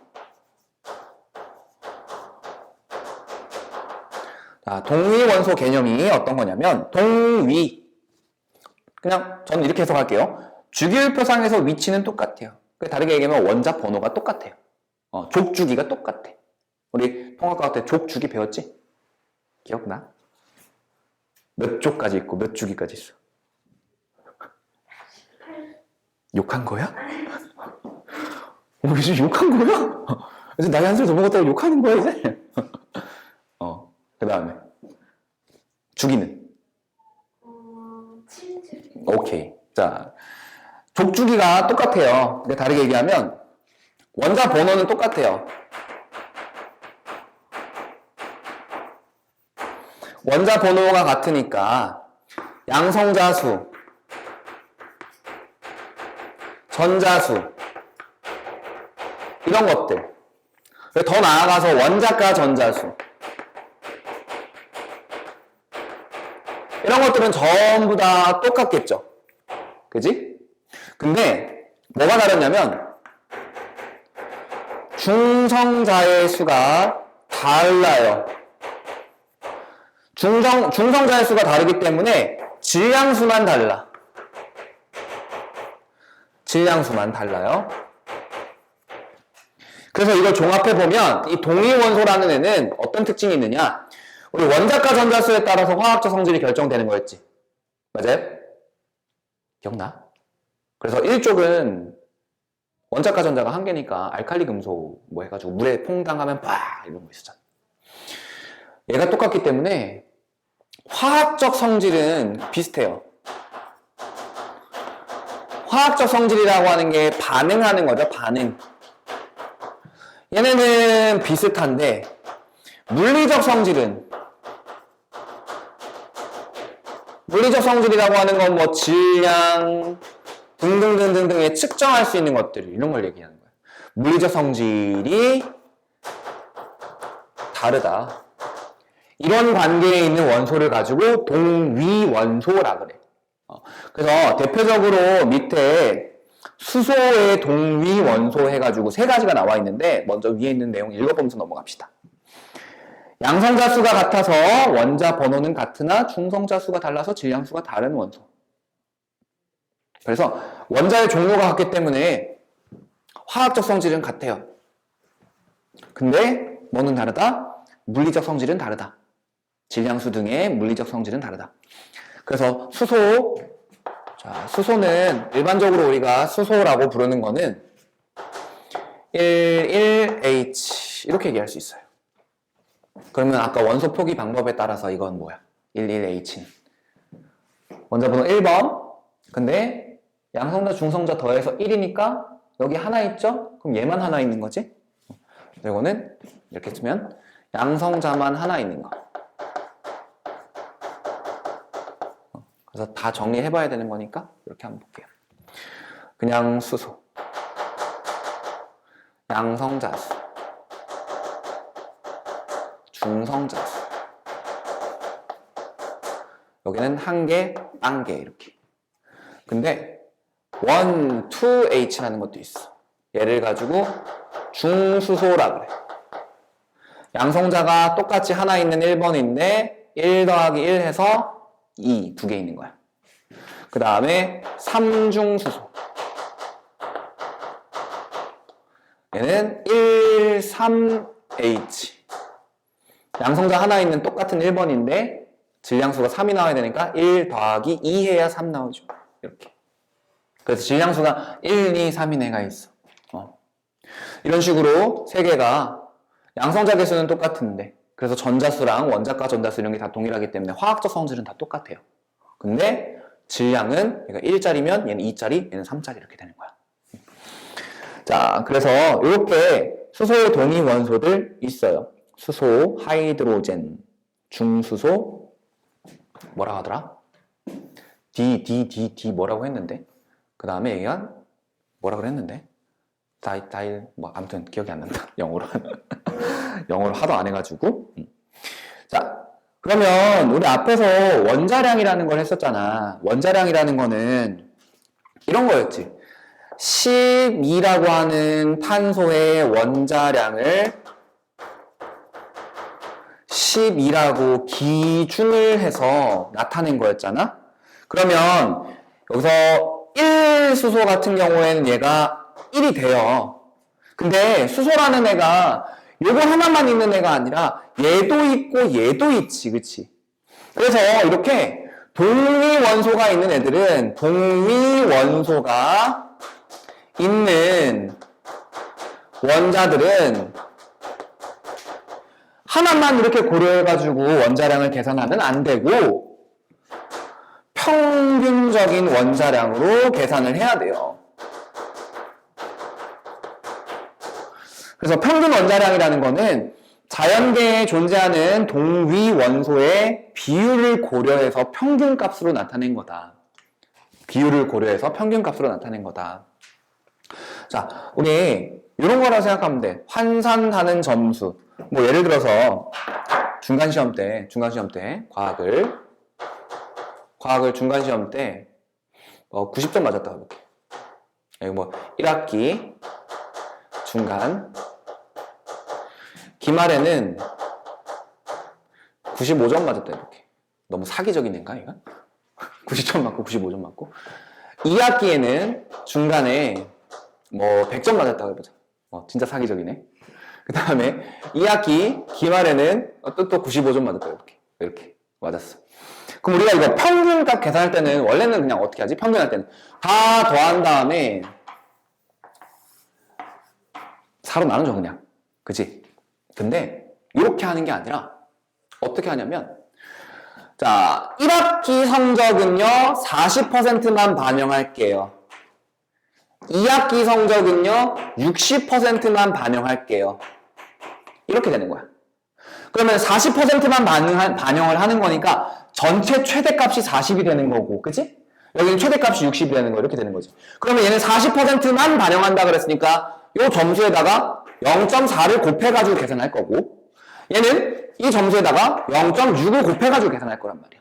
전체에 40%만 들어가니까 전체에 60%가 들어가는 거. 마찬가지예요. 동위원소가 있는 원자는 평균 원자량을 계산하는데 비율을 고려해서 계산해야 돼요. 비율을. 그래서 어떻게 하냐면 거기 밑에 예시 나와 있는 거 탄소라는 애. 자, 탄소라고 하는 애는 12짜리 탄소도 있는데요. 13짜리 탄소도 있어요. 우리가 12짜리 탄소는 얼마라고요? 원자량을? 얘는 기준이니까 12.000이죠. 기준이. 그치?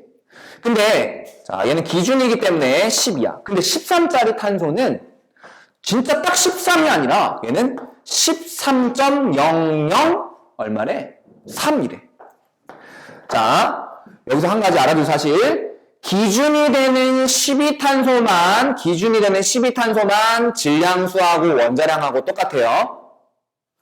기준이 아닌 애들은 질량수랑 원자량이랑 살짝씩 달라요. 알겠지? 자, 근데 얘가 자연의 몇 퍼센트 있대? 98.93% 있대요. 98.93% 있대.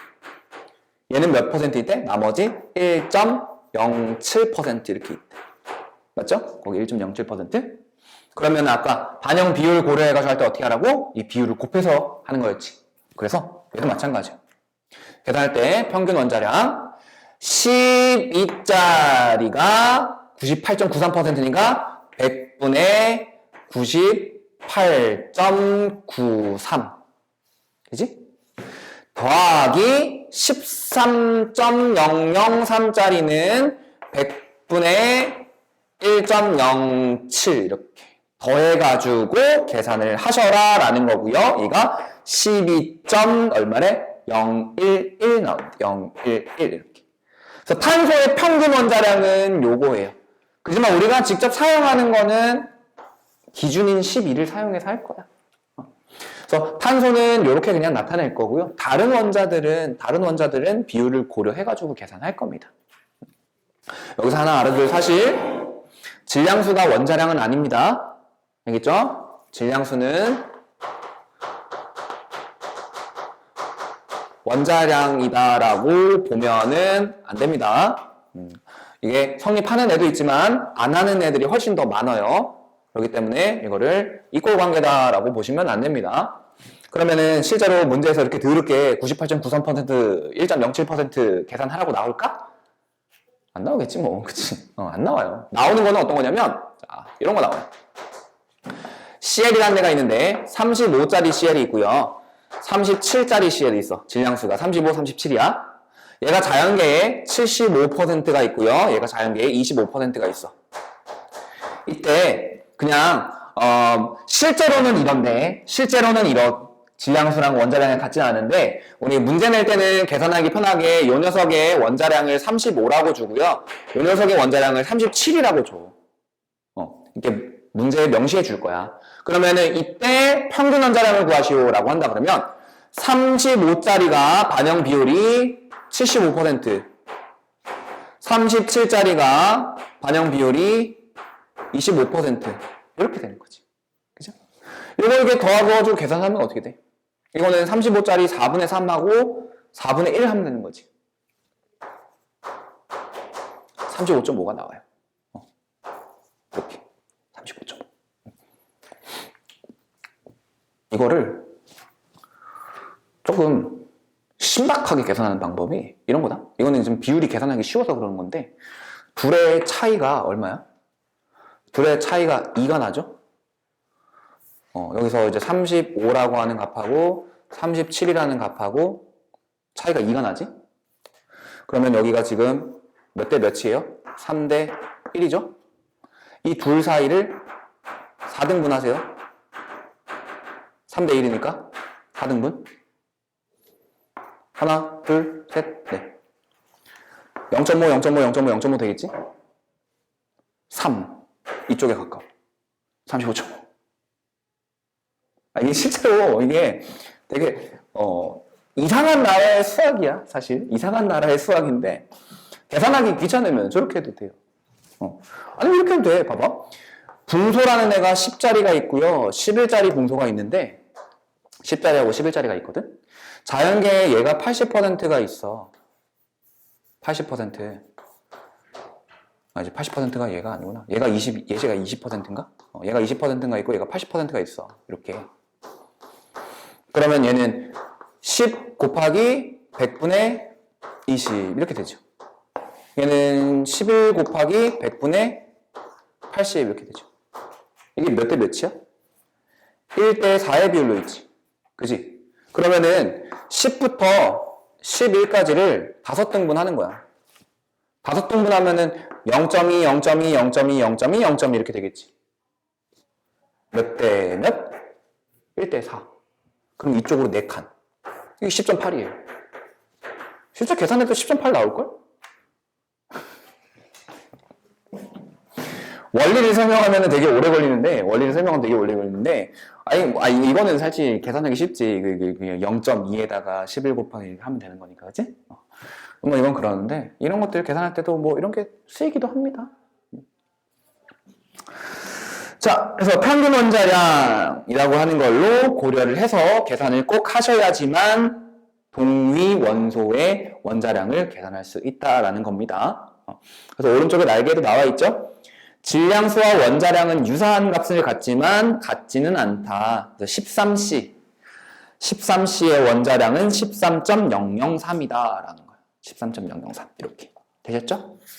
자, 뒤로 넘어가면 마지막 마무리 내용 정리. 자, 톰슨은 무엇을 발견하였고? 전자를 발견하였죠? 전자. 그 다음에 러더퍼드는 원자핵이라고 하셔야 돼요. 원자핵. 그 다음에 알파 입자 산란 실험에서 극소수의 알파 입자가 튕겨나오는 이유는 알파 입자가 어디에 충돌했으니까 튀어나오지? 원자핵에 충돌했으니까 튀어나오죠. 단단한 입자. 양성자와 전자의 전하량 크기는 서로 같죠. 크기는 같은데 부호는 반대. 원자핵은 전하를 띠지 않는 중성자와 플러스 전하를 띠는 양성자로 구성되어 있다라고 하셔야 되고요. 원자를 이루는 입자 중에서 원자 질량의 대부분을 차지하는 것은 원자핵이죠. 919F에서 양성자 수는 원자 번호니까 9개. 그러면은 중성자 수는 10개죠. 그 다음에 전자수는 양성자 수랑 같으니까 9개. 원자의 양성자 수와 중성자 수 합을 질량수라고 하죠.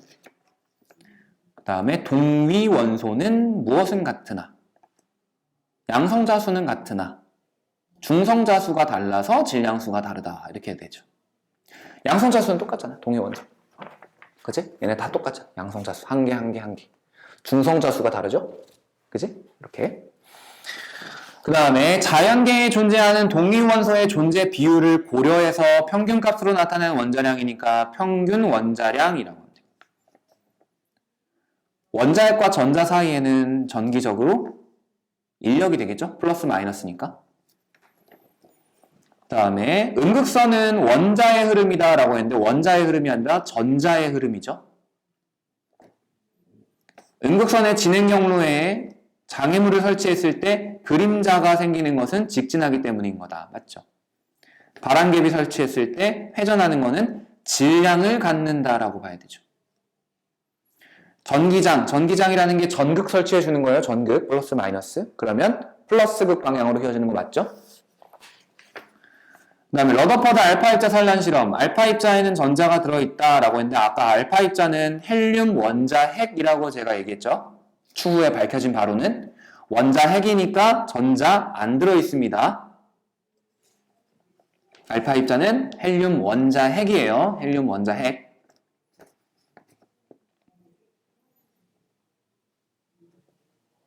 그러니까 헬륨 원자 핵이면은 헬륨에다가 원래 얘가 전자 2개 갖고 있는 애잖아. 그치? 헬륨 전자 2개 갖고 있는 애인데 원자 핵만 남겨야 되는 거니까 전자 2개 다 버려줘야 돼. 그래서 He2 플러스 요 녀석이 알파 입자예요. 요 녀석이 알파 입자. 헬륨 원자 핵이라고 하고요. 헬륨 2 플러스다 라고 하는 거야. 이 실험을 통해 원자 핵을 발견하였다. 맞나요? 러더퍼드 알파 입자 산란 실험으로 양성자를 발견했다라고 하면 안 돼요. 원자 핵을 발견했다라고 해야 돼. 대부분의 알파 입자는 금박을 통과하고 원자 핵의 질량은 원자의 질량에 비해 무시할 수 있을 정도로 작다가 아니라 반대죠. 원자 핵의 질량은 원자의 질량 대부분을 차지한다. 그 다음에 원자에 대한 설명. 톰슨 원자 모형에서는 전자가 원운동한다? 전자 아까 어떻게 있었지? 톰슨 원자 모형의 전자는 콕콕콕콕콕 박혀 있었죠? 원운동이 아니라. 원자 번호와 양성자수는 같다. 맞죠? 질량수는 양성자수 더하기 중성자수 더하기 전자수다라는데 전자수는 빼야죠. 전자의 질량은 양성자의 질량에 비해 매우 작다. 아까 한 1837분의 1 정도 됐죠. 그러니까 전자가 1800개가 모여있는 거 아니면 원자의 질량에는 거의 영향을 안 주는 거죠. 동위 원소는 화학적 성질이 서로 같다. 동위 원소는 원자 번호는 같으니까. 그래서 원자과 전자수도 똑같고 다 똑같은데 뭐만 달라서 중성자수가 달라서 질량수가 다른 거죠. 물리적 성질이. 그러니까 맞는 보기가 된다라는 거예요. 그래서 이렇게 정리를 해보고요. 73회에 들어가면은 보어의 원자 모형이 있는데 요거 이제 간략하게만 얘기를 해볼게요. 요거 우리 통합과학 때 첫 단원에서 했던 거거든. 스펙트럼 기억나시지? 연속 스펙트럼, 흡수 스펙트럼 막 이런 거 했는데 자 간단하게만 얘기를 한번 해볼게요. 연속 스펙트럼은 햇빛을 프리즘에 통과시키면 연속적인 색깔의 띠로 나타나는 거. 그 다음에 선 스펙트럼은 기체를 방전시켰을 때 나오는 빛을 프리즘에 통과시키면 스펙트럼이 불연속적인 몇 개의 선으로 나타나는 거. 우리가 이렇게 불연속적인 몇 개의 선으로 나타난다는 거는 알고 있죠? 자, 이걸 이렇게 나타내는 원인이 뭐였어? 선 스펙트럼의 원인?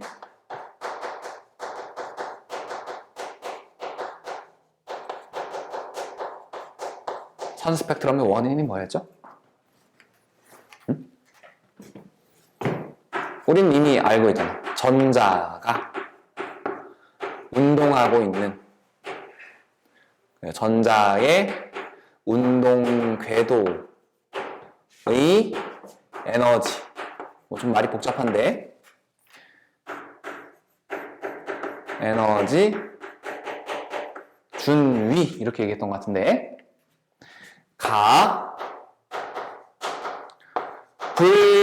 불연속적이기 때문에 그래서 나갈 때는 에너지 흡수하고 들어올 때는 방출하고 뭐 이랬던 거잖아. 그죠? 자, 이런 것들을 이제 새롭게 설명하기 위한 원자 모형이 새롭게 나온 거예요. 그러면은 자, 러더퍼드의 원자 모형의 한계점 요것만 정리할게요. 자, 러더퍼드 원자 모형의 한계점.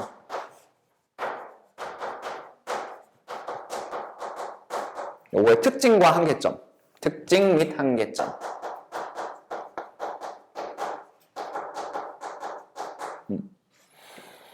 자, 러더퍼드 원자 모형 특징은, 자, 첫 번째 특징.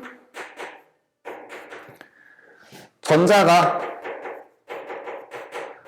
원자핵 주위를 운동하는 거. 설명을 할 수 있어요.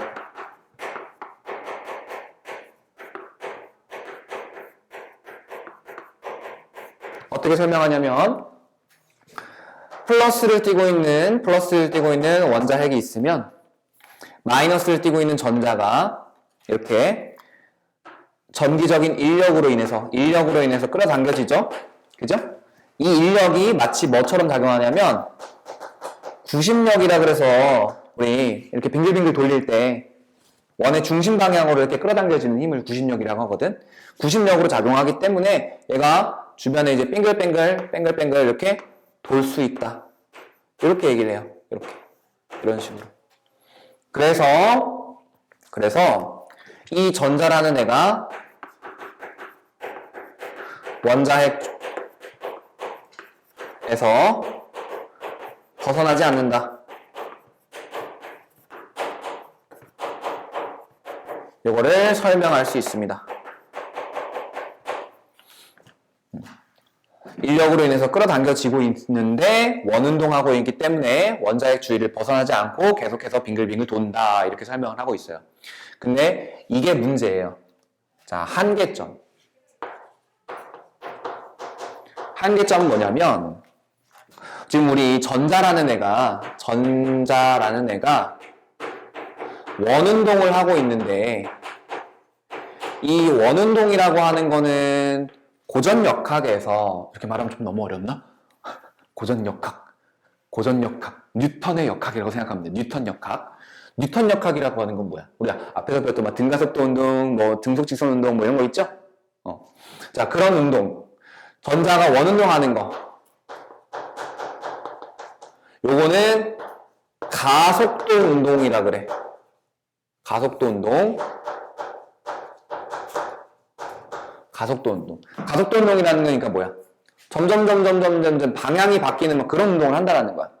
근데 이렇게 가속도 운동을 하게 되면은 전자의 가속도 운동으로 계속해서 원래 뭐가 나와야 되냐면 전자기파 빛이에요. 빛가 방출되면서 전자는 계속해서 에너지를 잃고 점차 핵으로 다가가다가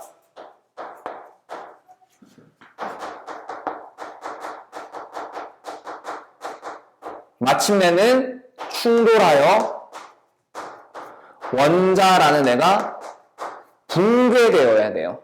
자, 무슨 말이냐면 플러스를 띠고 있는 원자핵이 이렇게 있으면 전자가 가속도 운동을 하고 있기 때문에 이렇게 전자기파가 빛 에너지가 계속해서 빠져나가야 된다는 거야. 계속해서. 그래서 에너지가 계속 빠져나가야 돼요. 그러다 보면 얘가 점점 원자핵에 근접하게 이렇게 궤도로 들어가고 점점 근접하다가 빡! 하고 부딪혀서 충돌해서 붕괴해야 된다는 거야.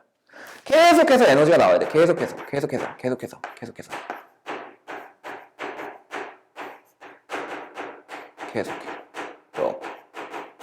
이런 식으로. 자, 이런 식으로 나와야 되고요. 그리고 이런 식으로 나오다 보면은 연속적인 에너지가 방출이 돼야 돼요.